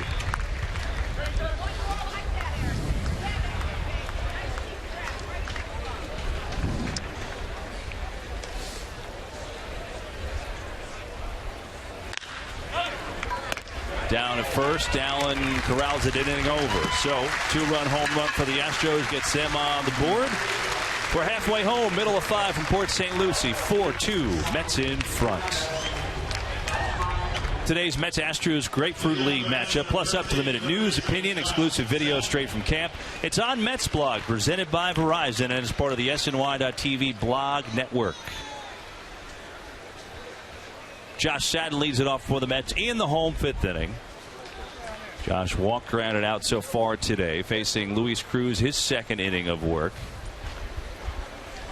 Mets have 2 home runs from Curtis Granderson today, also an RBI double from Chris Young. That's been their offensive output. Good to see the offense coming alive. It came alive last night in the 9th inning against the Braves, and this one slammed to left foul. And now obviously today 6 hits, 4 runs, extra bases 2, so that's offense which has been kind of dormant for most of the first 3 games. Waking up a little bit, and Vic Black, we'll see him next. Well, it's another pickup with a veteran, trading the veteran to Marlon Byrd. Vic Black was the man on that deal. Was it a player to be named later, right? It was Vic Black. Yeah, he was certainly intrigued the Mets by what he showed them in September when he got called up.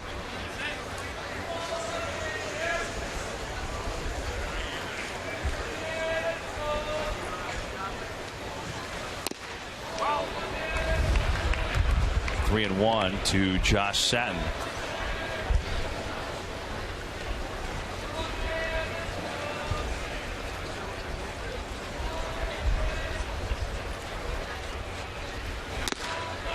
Catches the corner. 3-2 now. Satin's going to get his at-bats this year. He had 190 at-bats last year, and whoever wins the first base competition, he will certainly get time over there, spelling either Duda or Davis. Maybe some occasional time if David Wright takes a few extra off days too, but Wright normally doesn't take that many. Payoff, and he got him. So Cruz has his first strikeout. City around the majors. Johan Santana signs with the Orioles. Minor league deal. He's still got a way to go to rehab, but he's hoping midsummer he can actually be back. That's a good sign, I think. Steven Strasburg made his debut. Perfect for him, and not perfect for the San Diego Padres, Keith. Well, Cameron Maben made a diving catch in right center field against the Dodgers yesterday, and he ruptured his bicep. Yeah, that's an injury you don't hear too often in baseball, but certainly don't want to lose their center fielder for that long. Well, they're going to lose him. Yeah, they are. Padres haven't had much luck with injuries over the last few years, I'll tell you that. Darno's had a good day at the plate. A couple of singles to right field.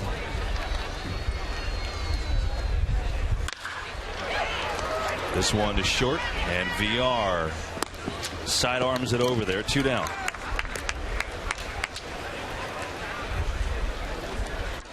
So Louis Cruz has been sharp for the Astros, and now it's Taylor Teagard.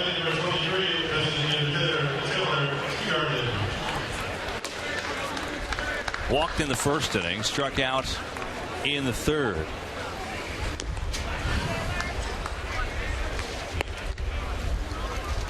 Something about baseball in the day game and nice weather, isn't it? It's the best. It is. I know there's lights and they got to have night games today, and people work and they can see the games more on TV.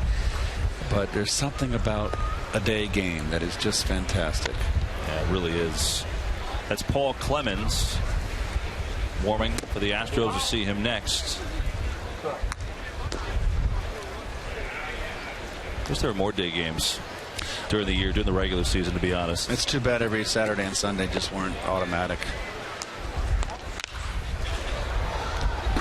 I mean, it'll never happen because of people like us in television. Correct. But there is just something great about it.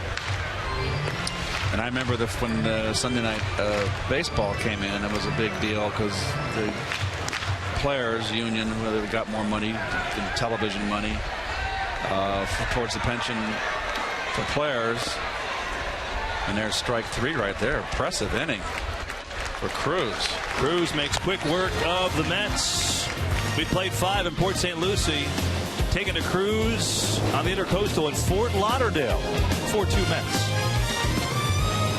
Second inning of work for Eric Adele, and he yields a bullet to Altuve on his first batter of the 6th inning. Some changes for the Mets in the 6th. Juan Santana takes over for Travis d'Arnaud at catcher. Matt Dendecker now in at left. Brand new outfield. Brandon Nimmo is manning center field, and Cesar Puello is in right. So a whole new outfield. Granderson, Young, and Young. That's like a law firm. They get the rest of the day off. Domingo Santana was in Double-A last year. He's got some power, that's for sure. 25 home runs, as Goodell's got to deal with Altuve on first. And starts him off with a strike on a curveball.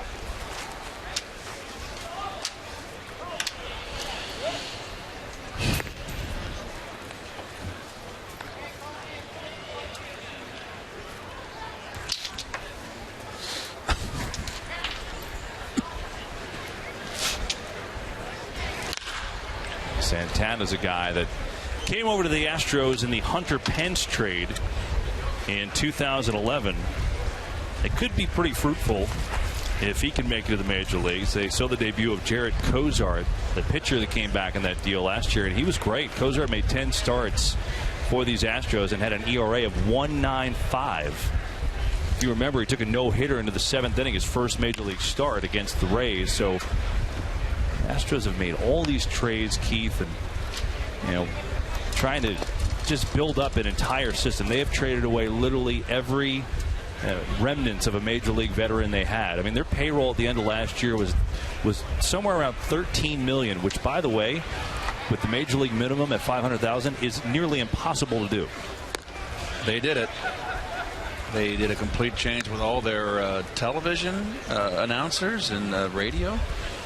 I mean, a lot of changes, and they went to a new league. It's kind of hard to think of them in the American League, isn't it? Yeah, it's weird. And, they've made all these trades to try and rebuild the whole thing, and they haven't reaped the fruit of it just yet. They're going to be having the first overall pick for the third straight year this year. Delino DeShields, you know that name. His dad, of course, longtime second baseman. DeShields just got moved to the outfield now. Another curveball and a good one. Strike 3 called. So Santana goes down. Oh, the old Yellowhammer. That sent many guys back to 9 to 5. Certainly missed the train on that one. Now Chris Carter, 1 for 2 with a double off Farnsworth in the 4th inning. Keith was talking about Carter's virtues. He's got power, 29 home runs, led the team by far, but struck out a league high 212 times. He'll be first baseman / DH this year. And the Mets will be on TV tomorrow on SNY. Same time, same station. And I believe Jose Fernandez is going to be pitching for the Marlins. Ooh. We'll double check that. Marlins have already named him their opening day starter, although didn't take a brainiac to figure out that one.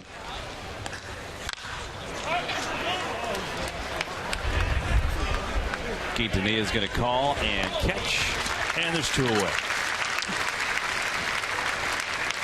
The WB Mason pocket schedule looks like this. Marlins, as Keith said, on TV tomorrow, and then visit to these Astros in Kissimmee.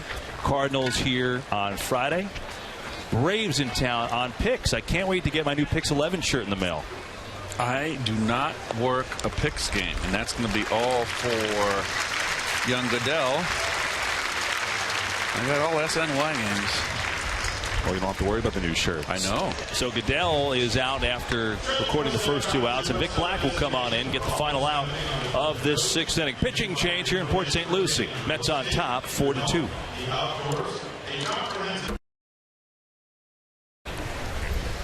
Vic Black will come on, try to record the final out of the 6th inning, and he was the player to be named later in the Marlon Byrd trade, and he was impressive in September, Keith, when he got the call up.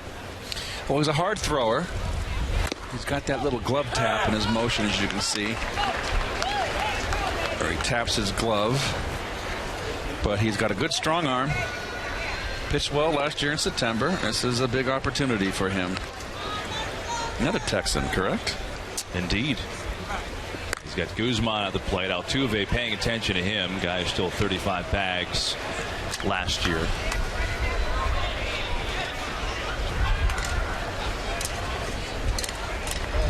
Black is 25 years old. He really does have a closer's mentality. And he knows, good block by Centeno. He knows he's not going to be that here, but I don't know, Keith, just being around him a lot, you get the feeling that he wants the ball late in games, and that's important. Well, they're looking in this bullpen. It's very much up in the air. They're looking for, they got the closer in Parnell. He seems to be okay after the neck surgery, the disc surgery. They need a setup guy, and they're looking for Black to be that guy, the 8th inning guy. 0-2 here, and make it 0-3. 3 pitches for Black. Guzman takes the seat. That was quick. Bottom of the 6th we go. Mets with a 2-run lead. 26-year-old Paul Clemens on to start the 6th for the Astros. He'll face shortstop Anthony Serratelli. He drops one down. Astros were expecting it as Torres makes a nice play.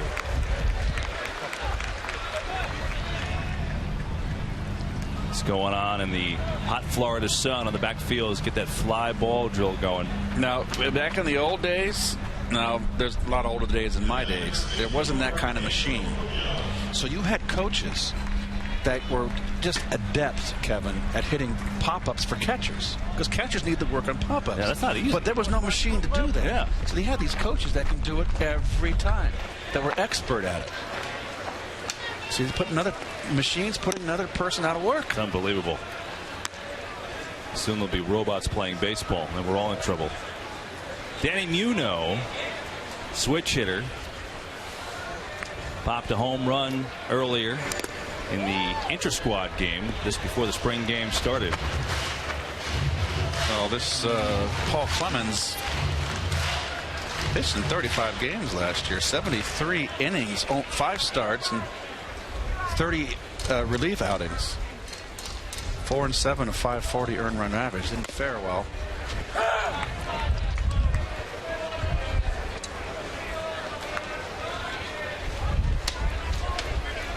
Two and one to Muno in the 6th with 1 down. 4-2 Mets.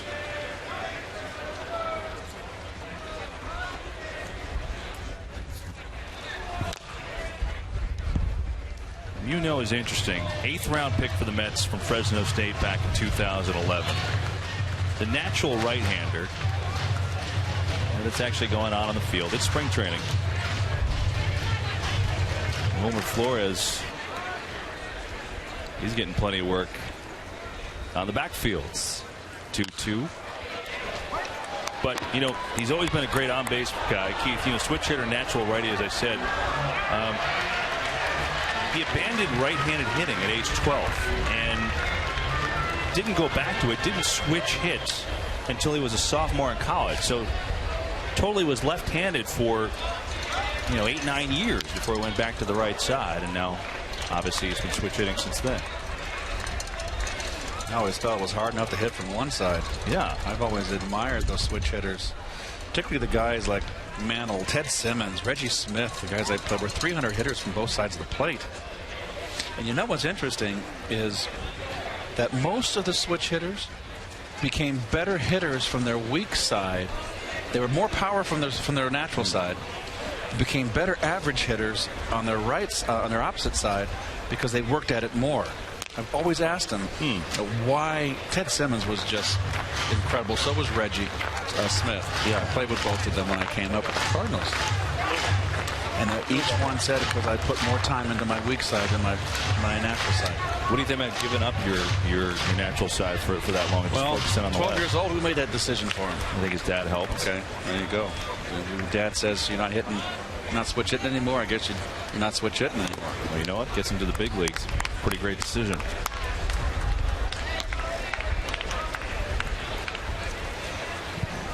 Matt Dendecker will hit next as the Mets go into the substitute outfield.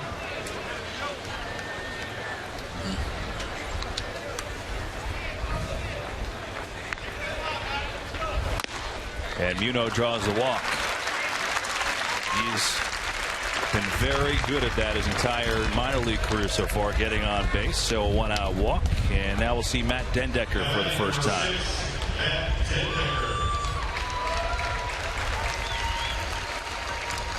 Well, Matt got a little bit of playing time in September. Got a lot of raw tools. No, he can play the outfield. Here's one more thing. They're talking about Muno's dad, Kevin, Keith, helping him hit. His father was the backup quarterback Joe Montana at Notre Dame in the late 70s. How about that? Okay, so it's an athletic family. He's obviously knew what he was doing. That's for sure. Pretty neat.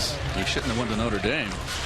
Got no chance to break in a starting quarterback if you got Joe in front of you. Tough to play over Montana. Tough to break in the lineup. Although, you know, Steve Young found a way to get in the lineup. Yeah, he had to wait a long time. He did. Had to wait till Joe went to Kansas City.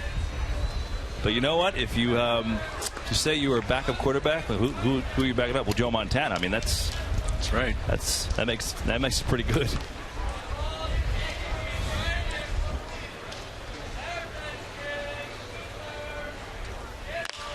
Dendecker to right. 2 down. This time of day right now with the sun setting in the west, which is over the third base line, over the third base dugout. Right field becomes a big sun field.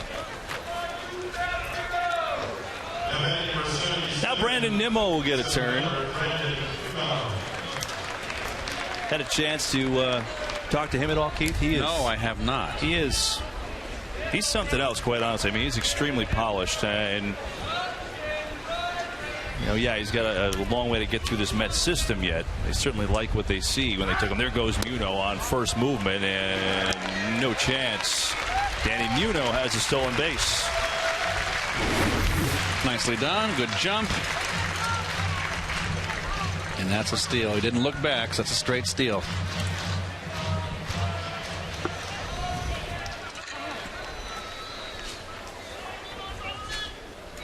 One more look. Well, Nimmo, if you look at him, first of all, he's extremely polished to talk to. I mean, he's really an outgoing guy, but then he can hit. That's roped to right field. Muno's going to come around third, and he's going to come on in and score. That's a 2-out RBI single for Brandon Nimmo. 5-2 New York. Big RBI right there in this game, and particularly for, you might think it's a spring training game. I'm going to get a smile on his face. 4-2 ball game. That's a big 2-out single. Nice rip. Level swing. For the young kids here that are playing, trying to make an impression on their manager, look at that. That says it all. The cool thing about this camp for the Mets is that they have all these, for the first time since I've been here, Keith, in the 8 years since curveball to strike, they have all these young guys, actually guys that the organization drafted here that, is it nice to see them in camp? Sure, but this is the benefit. They get to play on the big field in front of Terry Collins and the coaching staff and show their wares a bit. It's just great emotion.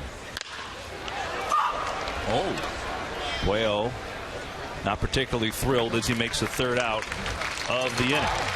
But the Mets get a run. Brandon Nimmo, the RBI single. 5-2, they lead. Looking at Miami on this gorgeous sunny day. However, we are not in Miami. We're about 2 hours and 15 minutes north of that location. Nice spot there. Looks wonderful. I can remember when Miami was a sleepy little big town. Now it's just cosmopolitan.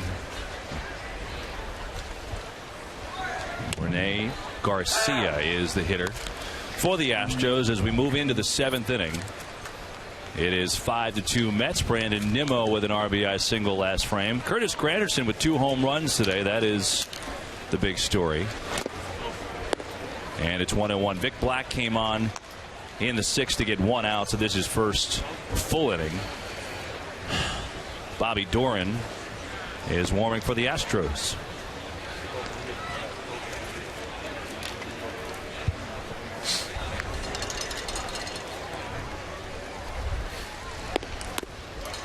And a big cut for Carlos Correa. And this is the Astros' #1 prospect. I mean, they absolutely love him. The #1 pick in 2012. Hit .320 last year in low A ball, and from what people tell us, a defensive wizard.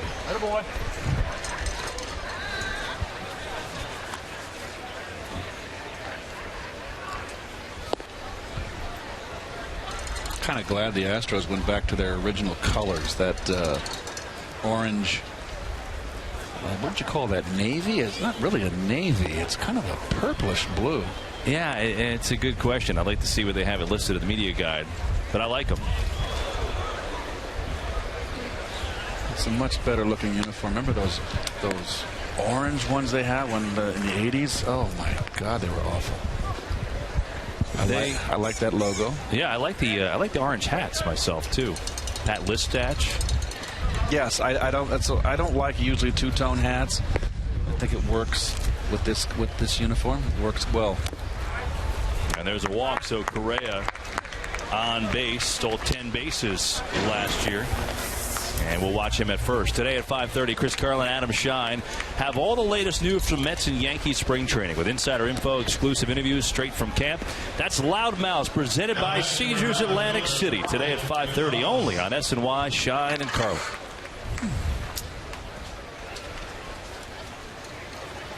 Marwin Gonzalez, who got some time with the Astros. Seems like for the most part, if you were in the Astros system, you got some time with the Astros last year. Well, that's what happens when a team loses 111 games. They've lost over 103 years in a row now, right? Yeah, and worst record in baseball. And I think for them, Keith, it's interesting when you're building a team, right? I mean, here, the Mets are trying to get back to prominence, and you've seen or seeing some of the fruits of the labor with some of the young guys. Certainly Harvey was the biggest example of that last year.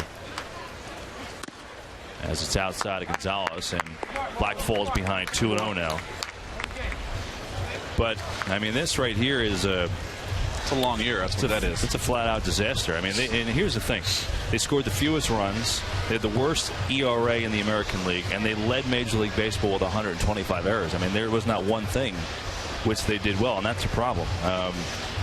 But anyway, talking about building a team, you're seeing some of the Mets young guys, and you know what they've tried to do here: rebuild the farm system, bring up some young talent, get back to prominence. The Astros completely blew it up. I mean, they got rid of every single person that anyone knew. They got a lot of volume in these trades, but none of these guys has really panned out just yet. However, they have a guy running it, GM Jeff Luhnow, who is very high regarded, came over and helped really build this Cardinals farm system. He certainly did. He was the guy, the unsung hero, I guess. Didn't get any publicity. Yeah. The Cardinals kept bringing talent up from the minor leagues. It had a lot to do with Jeff Luhnow, and now he's getting his big chance here as general manager of the Astros. But that's a lot of work. Lots of work. Luhnow was basically John Mozeliak's right-hand man running the minor leagues. And this is his third full year. Well, who was the general manager? Walt, that's now the general manager of the Reds. Walt Jocketty. He was there with Jocketty, too. Right, he was. He was there for 8 years. He's been there a long time. He was at St. Louis quite some time. Yeah, he was. Running that farm system. And the Astros, at least they did spend a couple of bucks in the offseason. They went out and signed Scott Feldman, the righty sinker bowler, 3 years, $30 million. They picked up Chad Qualls and Matt Albers. Obviously, they traded for Dexter Fowler. They've got a long way to go. A 2-2 from Black. That's a foul ball.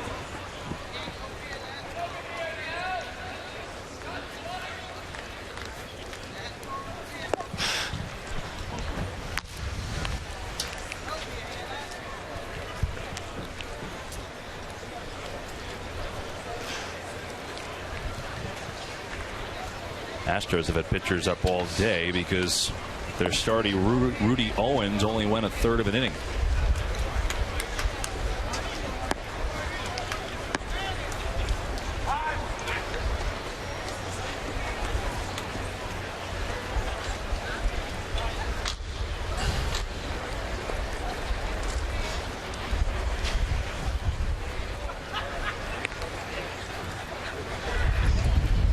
Two.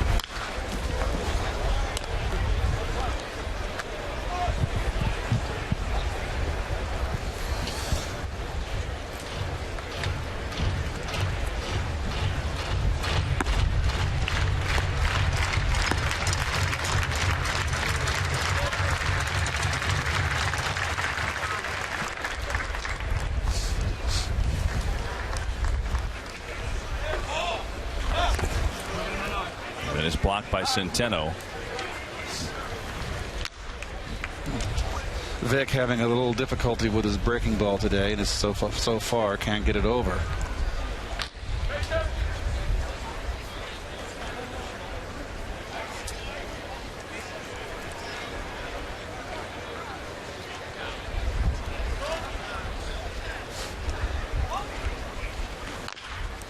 And again, Gonzalez fouls it off.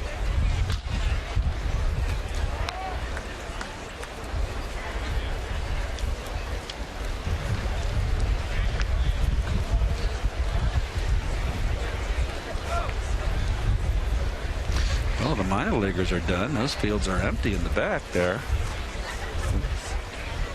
far as I can see, it's an early day for the minor leaguers. It's not even 3:30. That's not bad. Well, they were out here early today. I can remember long days on that field. And my first camp was 1972 in St. Petersburg. There were 700 plus kids in camp. Gosh, had 3 A-ball teams, 2 rookie league teams, AA and AAA. Hard hit shot to second. Muno bobbles. Only play now is at first. Well, that was a tailor-made double play, but that ball took a up hop on Muno. Just came up. Couldn't get the handle. My apologies. It's Ceratelli. He moved over. Oh, Ceratelli, excuse me. It's my fault. Muno's in short. Oh, that's my mistake. Oh, well. How was your coffee? Oh, right on time. Terrific. Right on time. Pinch hitter for the Astros is Jonathan Singleton. He's a number 7 prospect overall, and there was some article on him today. And I believe it was MLB.com. You know, this is a guy who was suspended for 50 games last year to start the season for marijuana use, and he came out very openly, honestly. They said, "Yeah, I had a big problem, you know, trying to get past it. I think I'm past it now." But the Astros think highly. We think highly of you, Gary, too. But the Astros think highly of him. He came over in the Hunter Pence trade from Philly, and they're hoping that he is a starting first baseman at some point during the year. I don't think he's going to break camp with the club. Well, that's what they're looking at. Got some serious dip in that lower lip. Jeez. He's got the big poppy look going on. Skull or Copenhagen. That's Correa off of second base, and Black struggling throwing strikes in this frame. Yes, he is. Came on and polished off one batter he faced 1, 2, 3 in the 6th, but that rest, I don't know if that's affected him at all. You think that's part of the reason why Terry Collins did that? It's a funny game. Some days you have it, some days you don't. It was interesting with ball 4 there. What Zach Wheeler said, he said he was happy. Remember, we asked him about his curveball. Yeah. He said it was nothing in the bullpen. I was worried about it, and it was okay when he went out there. It's just it's a darndest game sometimes. Go figure. So now Jeff Walters, the AA Binghamton closer last year for the Mets, will start throwing because Black really having some trouble. He's up to 23 pitches, still just 1 down, 2 on. And now Jonathan Meyer will be the hitter.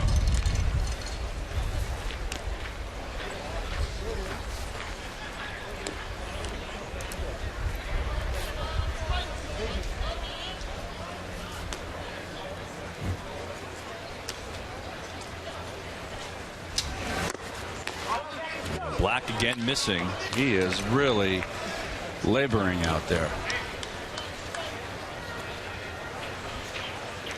Myers, Astros 3rd-round pick in 2009.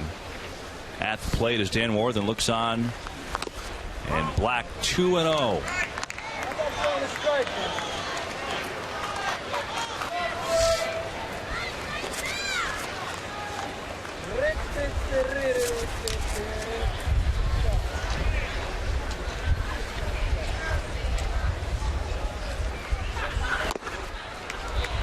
And now 3-0. Vic Black came in the 6th inning. 1-2-3. Got Jesus Guzman and looked extremely sharp. Sat on the bench while the Mets hit, and now has just lost the feel. It's 3-0 to Meyer. There's a strike. And the loudest roar of the day, other than Curtis Granderson, for that strike. There you go. Wasn't that hard, was it?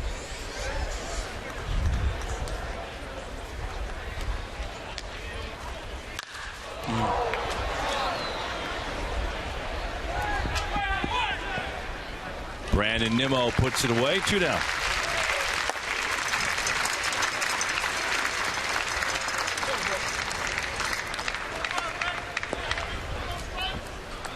And Dexter Fowler still in the game here in the 7th inning, getting his at-bats in, getting his work in. Guessing he won't play tomorrow for the Astros. Fowler today is 0 for 3, and 27 years old. He's always been this really intriguing guy. He's got all kinds of tools. He's really got all the tools. He puts them together here and there. And Keith, the big concern that everyone's talked about is, well, him playing not in Coors Field. His OPS career at home is 880, which is good, really good. On the road, it's 694. And so we'll see how it translates. He's a better right-hand hitter than left-hand hitter. Hit only .237 against right-handers last year, Fowler. The one thing I'll say about that is everyone had a big question when Matt Holliday left Colorado, too, and wondered if he'd hit. You know what? He's hit just fine. Yes, he has. He's so kept it going. And it's not like he's playing in a big ballpark in Houston now. No. That's a bandbox.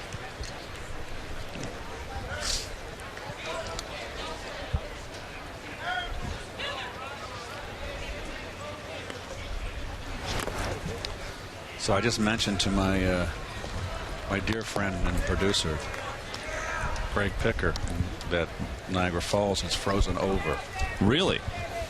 And it says here 6 million cubic feet of water that typically flows over the falls every minute is completely at a standstill. Frozen. That must be an unbelievable picture. Jeez, well, there it is. You talking about Greg Picker, the astute baseball man in the truck? I don't know about that, but it's very astute in associate producing. That is some picture. Too bad we're not in the television business where we can show people the picture. 3-1 to Fowler on the way. Rip foul. That is crazy, though. That shows you how nuts it's been with that polar vortex. Niagara Falls frozen over. Wow. That's nuts.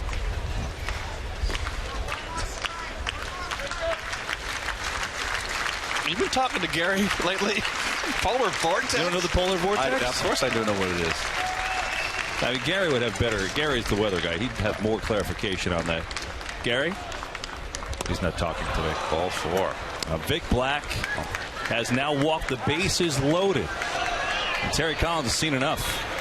Wow. Strange outing for Vic Black. It's not a good outing. No. Especially the way he came on, flying out of the bullpen to get that one out. But this is not his day. He's walked the bases loaded, and he's going to need some help to get out of the frame. And so the Mets will go to the pen. Is that goose real or fake? That's fake. Plastic goose.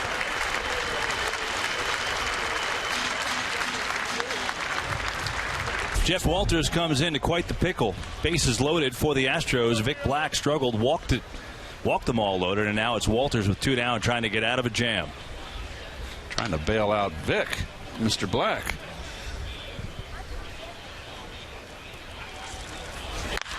And ripped to first, but Allen scoops it up, and all it took was one pitch, and Walters does the job. So the Astros leave them loaded. Bottom 7 we go, 5-2 Mets. Training through the years for Roger Craig, the New York Mets. Tuffy. Oh, I was in a good mood that day. You were. Johnny Franco, Mr. Mike, Robin, Ricky, Armando. I liked Armando. He's a good guy. There's Gil. That's cool.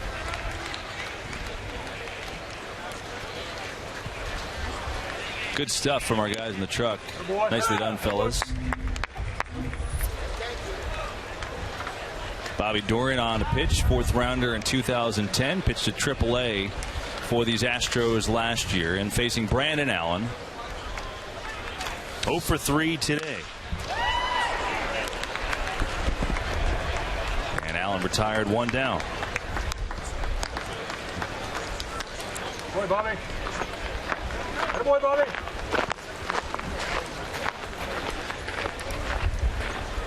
Here's Eric Campbell, his first at-bat of the game.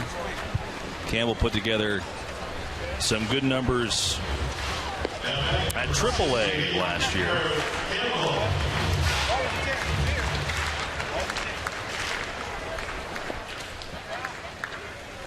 And he bats with 1 down here in the 7th.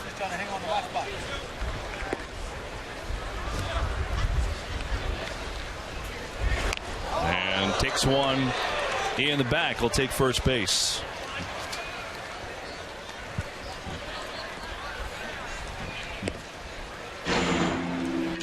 Today at 5, get all the latest from Port St. Lucie, exclusive interviews straight from camp, plus insider info and debate.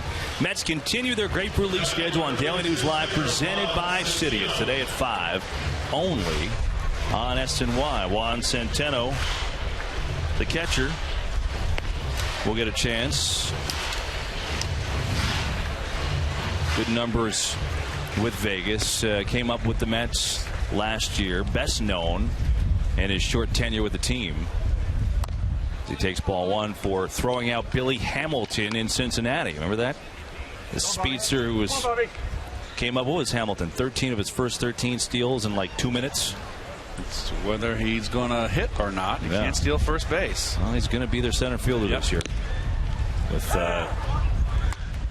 Shin-Soo Choo going to Texas. They let Choo go, and Choo got a huge contract from the Rangers.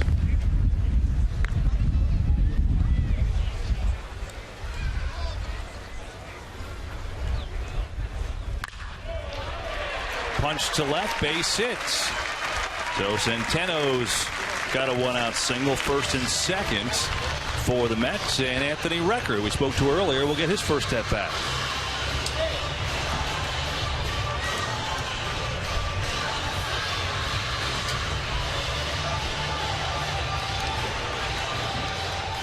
Recker batting for Taylor Teagarden, who was the DH today.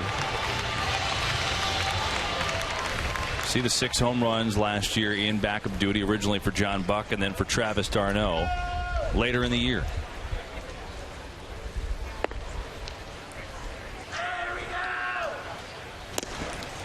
Take strike 1. Recker from Alvernia College, pride of Division III, playing for Yogi Lutz, Zach Lutz's father. I talked to Yogi last year in Philadelphia. A lot of pride in having not only his son, but his former player in Major Leagues on the same team. Tapper left side, and Bobble, the record does not run well, so he's retired. Runners advance to second and third. Come on, Bobby. Come on, Bobby. And that'll bring up the man from Old Bridge, New Jersey, Anthony Serratelli, 1 for 3 today. Had a double back in the third inning. Started the game at shortstop, moved over to second base. An RBI opportunity for a guy trying to make a major league roster for the first time in his career at age 31. Takes a strike.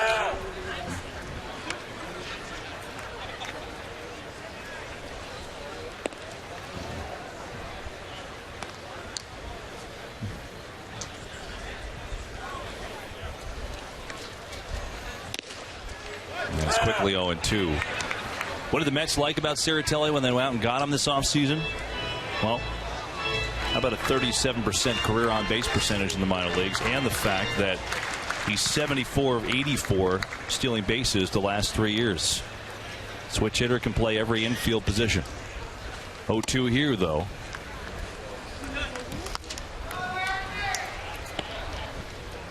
Hey, just let it happen now. Come on.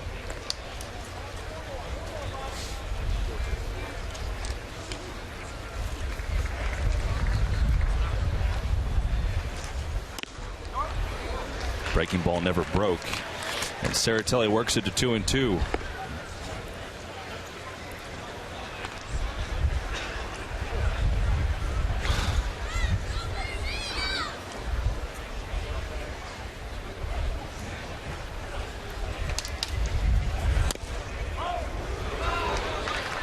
Full count, falling behind quickly 0-2. He's worked it full.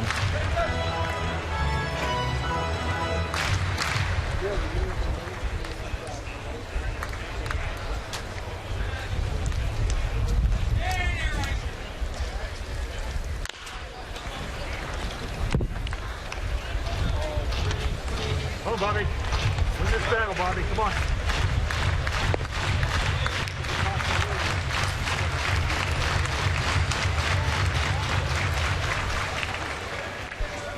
Campbell on third, Centeno on second.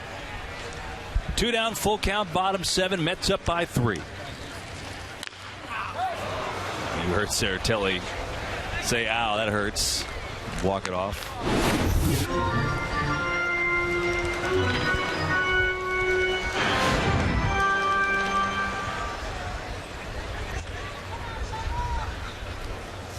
And Keith, when you look at this Mets bench, I mean, Josh Satton's going to be a lock. Right, a wrecker. You're going to have Wrecker back catcher, obviously. I would have to say Andrew Brown has got to have a leg up. Well, Brown will give right. That's the left side of the bench. That's really questionable right now. And then you look around. Is this one going to stay in play? No. You look around, so you get 2 more spots. You have to have someone else that could play middle infield, backup shortstop especially. So Saratelli or Quintanilla are battling there. And then, you know, what's going to be the other spot? Is it the loser of the Ike Davis Duda spot? I don't know where the Mets are going to go right now. Either one of them with a bench role. We're talking right now about Duda and Davis. Can be happy with that role. One has to start. Probably not. If they can't platoon them, they're both left-hand hitters. Saratelli draws a walk. Good at bat considering he dropped 0-2 in the count in a hurry. That's what his history suggests in the minor leagues and why the Mets fits their profile for sure. And now the bases are loaded and a chance for Danny Muno.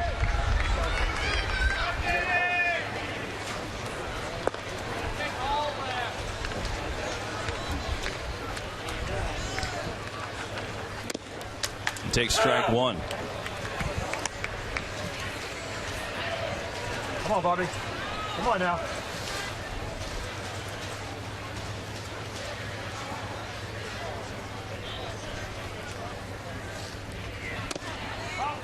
Breaking ball miss. Muno did hit 9 home runs in AA Binghamton. This is what awaits. Nice overview there. That's a good looking shot. Very nice. That water's warm too.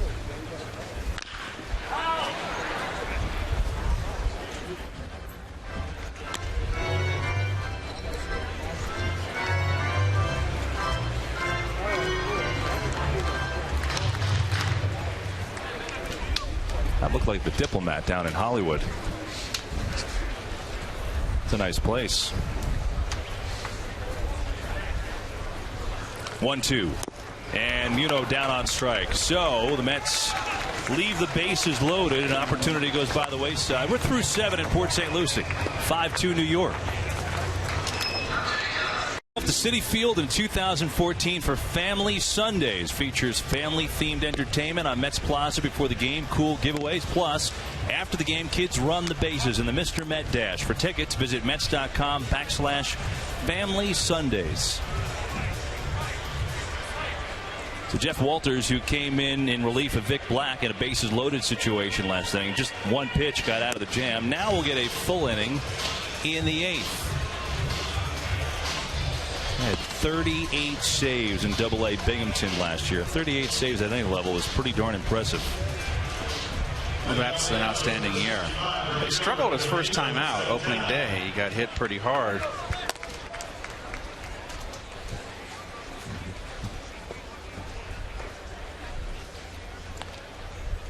He'll face Domingo Santana, who struck out his first at-bat. That was against Black back in the 6th inning. Santana's at 48 homers the last 2 years in the minor leagues, and a hefty cut, but he pops it up. Muno calls, catches, 1 down. 2 pitches, 2 outs. Recorded for Jeff Walters.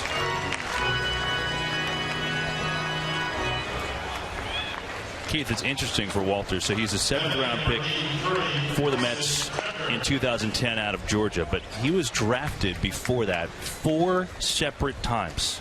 4 different times. I mean, I guess it requires some restraint if you want to be a pro ball player and get drafted that many times and turn it down each time, but apparently it worked out. Went all the way up to the 7th round and on the doorstep now. He's certainly has an outside chance to make this team, but a chance. He's here after a great year last year.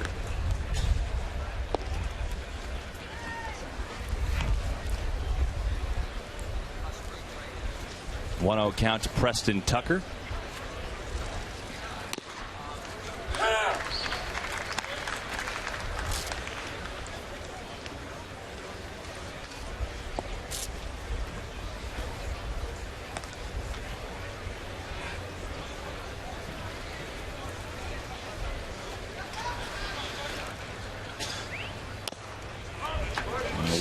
2-1. I mean, Walters had 38 saves, had a 2.09 ERA, and I understand ERA doesn't mean everything as a reliever, but as a closer, you figure normally you've got your own runs to take care of.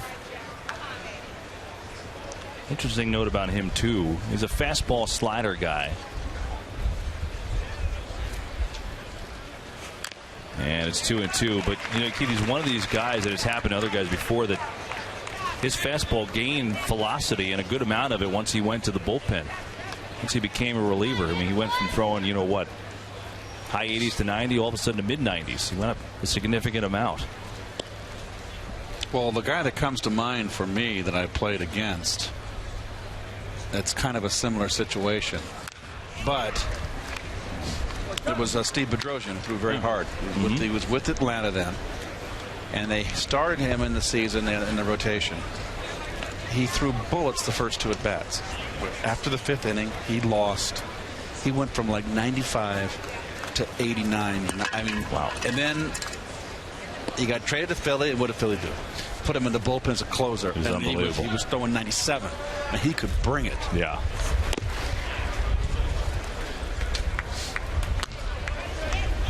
That's the one thing we didn't touch on before. You know, we were showing the. Oh, look at that, showing. Well, that's the starting pitcher right there, is it not? They got rocked. It might be right. I think it is. I think it's Owens, Rudy, getting a little instruction. I'm not sure. That's Allen over to Walters, 2 down. Well, that actually might be Field. Owens is a left. I think it's Field, yes. Showing him a change. You see, pitchers are much more detailed. I mean, pitching coaches are so much more important than hitting coaches. I mean, they are a different breed of cat. And there's all that different things that can be taught, how to grip and pitches, different various pitches. Hitting, I read in the papers, oh, well, what's his name? B.J. Upton had the terrible year last year for Atlanta. Cal. Yeah. And, oh, I worked on, we worked on with him in the offseason. We retooled his swing. What do you mean you retooled his swing? You can't teach an old dog new tricks. Yeah. I mean, he's had that swing since he was a kid. You're not going to retool it. He is what he is. It's interesting. Just I know it's spring training, but to see that kind of instruction right while the game's going on, that's great. That's really good stuff. Great shot, guys. 0-1 from Walters, and Garcia dunks one to center. Nimmo got a good beat on it. And a 1-2-3 inning. 4 straight outs for Walters. We head to the bottom of the 8th. 5-2 Mets.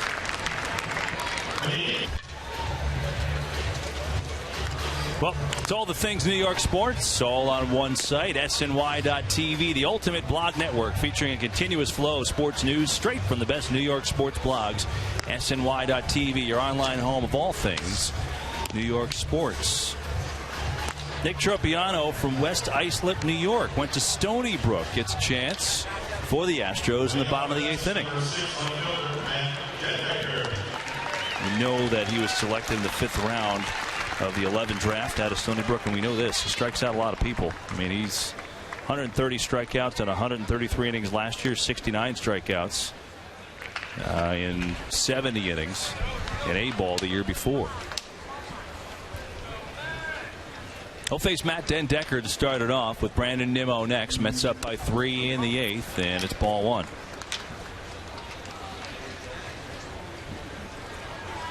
Scott Rice getting a chance to be the closer today. Oh, and Decker sneaks it through the right side. So he's got a leadoff hit.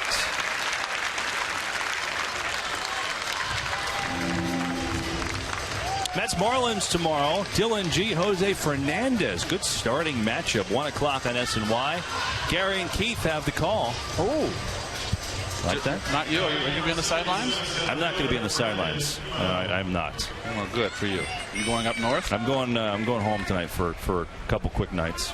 We'll be back. Bring your jacket. I don't have one. It'll be a little chilly off that tarmac. But I'll be back. We have a game with Bobby O next week. Yeah. That'll be cool. Bobby O, of course, with that famed changeup of his, I recall so wonderfully, and that slider he threw all the time to lefties. Fun to have him in the booth. And Nimmo to center, and that's the first out of the 8th. Curtis Granderson joins us now from the Mets dugout. Curtis, it's Kevin and Keith upstairs. How are you? I'm doing good. How you guys doing? We're doing great. You know, it's ironic you have a Crush shirt on, and you flat out crushed those 2 baseballs. What do those at-bats feel like for you? I felt good. We've been working a lot in the cage, just trying to get consistent, taking what we do in the batting cage onto batting practice, and then taking that into the game. And it was good just to see some of that stuff finally come to work, but we still got a lot of spring, a lot of baseball, a lot of work to get done still. Well, the second home run, Curtis, was down and in, where all left-handers love it. But what impressed me was the first home run. That was off a left-hander, and it was a fastball in, and how quick you were inside. The big thing is just trying to take advantage of the situation, and luckily Chris Young had ended up getting a double the at-bat before, so with still nobody out, just trying to go back to the basic fundamentals, get the runner over. And when you do that, it's amazing how your body just locks itself and gets yourself into a situation where you can be quick and attack baseballs that end up being in the zone where you want it. You make it sound so simple, Curtis. I'll tell you. You listen to you, and everyone thinks they can just go out and do it. It's a beautiful thing. You know, for you, what are you trying to achieve? I mean, it's early in camp. Clearly, you're on cue with a couple home runs today. But how do you pace yourself, and what do you try to do along this next month to get ready for April? The big thing is just pace. We got a lot of baseball left to play, and going through now, quite a bit of spring trainings. I realized that, whatever we do today, being March 4th, isn't going to make or break our season here. So pace through it, get our at-bats in, get our work in, try to work up our innings, our at-bats, our pitches, defensive arrangements, all those different things, and have fun while doing it, and watch doubles like that get hit from very athletic individuals such as Puello, who could possibly come up and help us out over the course of the season. So little things like that and having fun. Spring training is a great time. The fans definitely love it, but for the baseball players, it can get a little bit mundane and through the motions. So you try to mix things up, play little games, kind of jab at guys, have a lot of fun, laugh, and enjoy the games, and still try to win all of them as best you can. And we're up 5-2 right now. Curtis, you've come over here now, and you are the veteran. You've had, two years in a row. Only Ruth and Garrick have done it, with 40 home runs plus in the Yankees. You are now in a different role. You were over there with Jeter and all those old Yankee guys. Now you're coming over, and it's a new role for you. You're the one being looked up to, and for guidance. You're kind of stepping up to the leadership. How do you feel about that? It's amazing. I just went from being one of the youngest guys on the team to one of the oldest guys, and luckily they signed guys like Farnsworth or Dice-K, or else I would have been the second oldest guy on the team behind Bartolo Colon. And we got a tough play right here. And look at Puello right here scoring with 2 outs. That's great. Man, that's what we're talking about, having fun over here. And that's one of the things we want. We want to continue to see hustle and just loose and relax. But the fact that I am one of those guys over here and now put into a different leadership role, obviously number 5, David Wright, is the captain of this team, and everybody knows that. He's Mr. Met through and through and has come up through this organization. Everybody knows that. I just want to be one of his associates and one of his assistants, and if anyone needs to talk about something, laugh about something, questions about something, hopefully things that I can bring, Chris Young can bring, Bartolo can bring, Farnsworth can bring, can help make this team just that much more tighter and more successful. Speaking of David Wright, are you busting his chops a little bit about having this nice little rest to start spring training, Curtis? We are all over him. He had a nice chicken salad before the game today. All these fans came out here to watch him play, and David's not playing. He's just enjoying the food at home. But he has a reason for it. Him and Terry Collins have talked about it and discussed it a lot. I know he's got a lot of at-bats over the previous springs and have had some unfortunate incidents with some oblique type things, so they want to ease him into it and keep him for 162, which is what the Mets fans definitely want to see. Well, you're so terrible on camera. If you want to just do a couple games with us in spring, just let us know. I mean, you seem right at home. We appreciate the time, man. It's a great game today. No problem. Thank you very much. You guys have a good one. Curtis Granderson, that was awesome. He is. It's pretty hard not to like Keith. I mean, he's a great guy, and he's had a big influence already in there. And that's a great question by you. Coming over and changing roles like that. But he seems totally up to the task. Well, he's a veteran now, and he's had great seasons, all-star. So he's ready to step up. And, I love the question, and because, Gary said this the other day on the air, too, and referenced this on Hot Stove, but he has spent so much time with the minor league guys. He's eating lunch with them. He goes out of his way It's been impressive. I know the Mets paid him $60 million to do it on the field, but it's been impressive thus far. Trappiano, Stony Brook's own, gets a strikeout there. Mets get a run. 6-2, trying to close it out with Scott Rice next. Sports Night, the only show that's only New York sports. It's tonight. Continuing coverage of today's game, and then, as you might expect, highlights and recaps of everything New York sports. Geico Sports Night tonight at 10:30. It's on SNY. Look forward to that. Scott Rice, Mr. Everyday, who had a terrific year for Terry Collins, now on to close it out. Well, there was a guy that wasn't really sure he was going to make the team. It wasn't on the chalkboard. It's going north with this club, and just had a really solid year last year out of the bullpen. And it's a great story. Long climb for him to get to the big leagues. Boy, did he have a fine season. And so he faces Carlos Correa, #1 overall pick 2 years ago. He walked his first at bat this game, came in the 7th, and he takes strike 1 from Rice.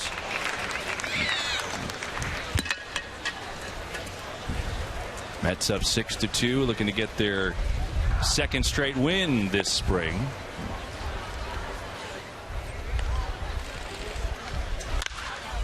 And right through the wickets, hard shots off the bat of Correa. Allen could not corral it, and the Astros have the leadoff runner on. Well, the Mets offense today came courtesy of the guy that we just talked to, Curtis Granderson. Boom. Yep. Bomb, fastball in off a left-hander, quick inside. Makes his manager happy. And wait till you see the next one. Don't throw it. Oh, I told you. Get a new one, rub it up. Next. I mean, that's some serious voltage from Granderson. 2 home runs, first 2 as a Met. Drove in 3. Chris Young an RBI double. They've got 11 hits today off this Astros pitching staff. Zach Wheeler, 3 good innings.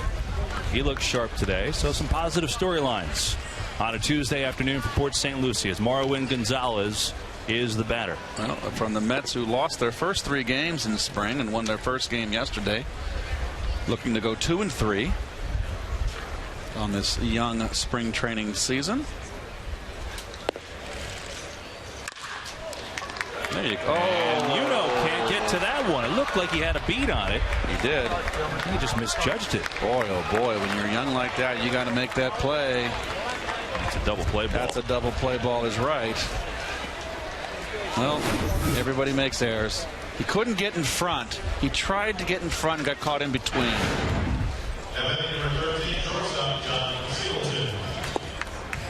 So all of a sudden, Astros with 2 on and nobody out, and Jonathan Singleton, who walked his first trip.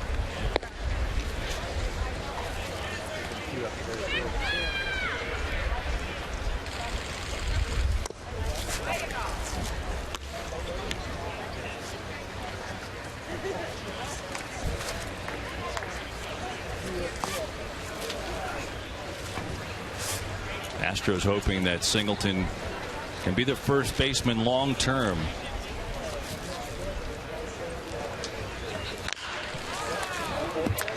And it's 1-1.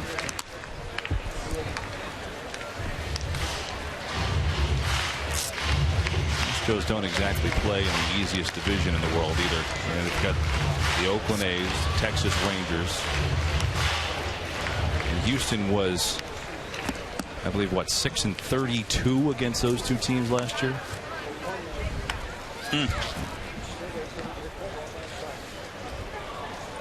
1-1.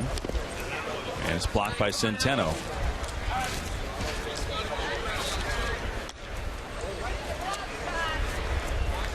Meanwhile, Rice was terrific last year for the Mets, but missed the end of the season, had sports hernia surgery, but says he's been feeling great all camp, rested, ready to go. And think about, for him, the first time in his life he's ever come to a camp and thought he's going to make the team. Another chance for Allen, foul.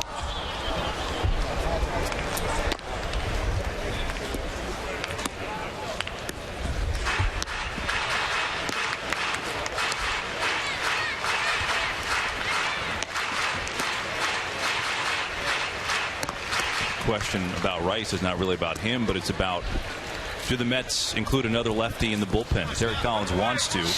If so, who is that going to be?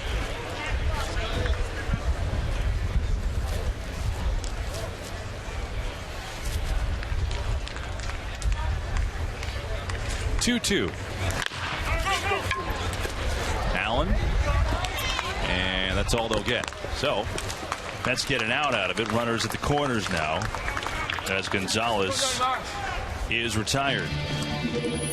Mets baseball on SNY brought to you by Budweiser. Help make MLB opening day a national holiday by petitioning the White House. Fans 21 and older can visit Budweiser.com/opening day to sign the petition. By Citi, proud sponsor of the New York Mets. By WB Mason for amazingly low prices on office supplies. Who but WB Mason? And by Geico.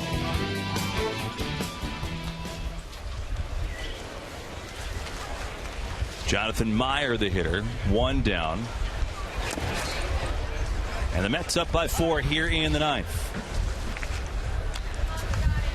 Flew out to center field. That came in the 7th inning in his first at-bat of the day. Well, this game should be over. 2 errors. Scott Rice, the first 3 batters, all ground balls, which is what you want to see from Scott. Sinker ball pitcher.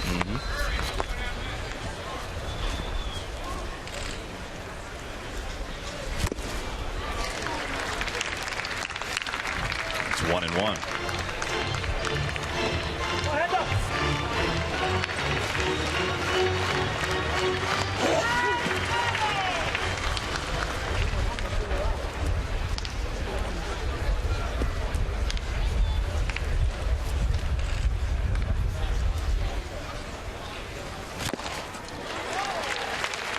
Got him chasing 1-2.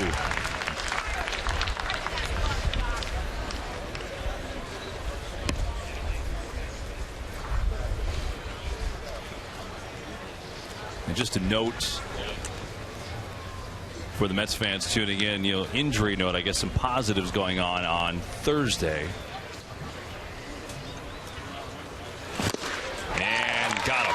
Meyer down on strikes. Astros down to their final out. Wow, quick work. And he kept on swinging at the pitch down the dirt. And you got a sinker ball pitcher out there. You've got to make him get the ball up. If you keep on swinging at that sinker out of the strike zone down below the knees, they're just going to keep feeding it to you until you lay off.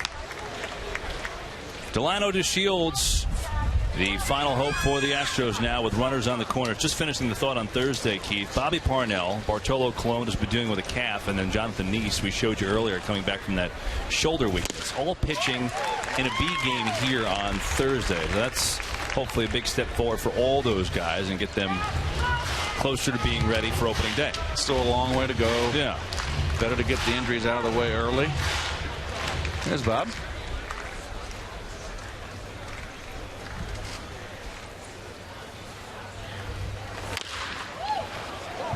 Tapper. Nope, foul. Nice play. Bare hand. It's pretty impressive for a guy who's 6'7".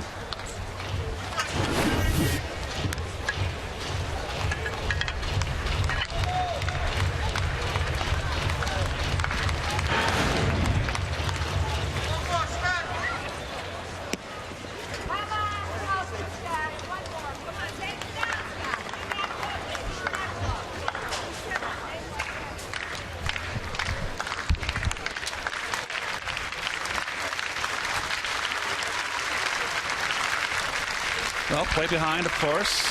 That run means nothing. 4-run lead. Don't want the tying run to come to the plate. This is the man you want. I state the obvious. That's why they pay me the big bucks.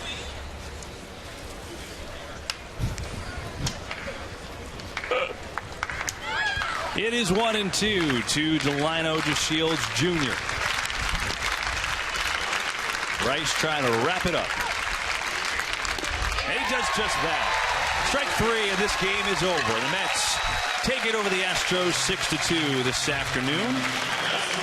They get their second win of the spring. A lot of positives today. 2 home runs, Curtis Granderson. RBI double, Chris Young. 3 good shutout innings from Zach Wheeler.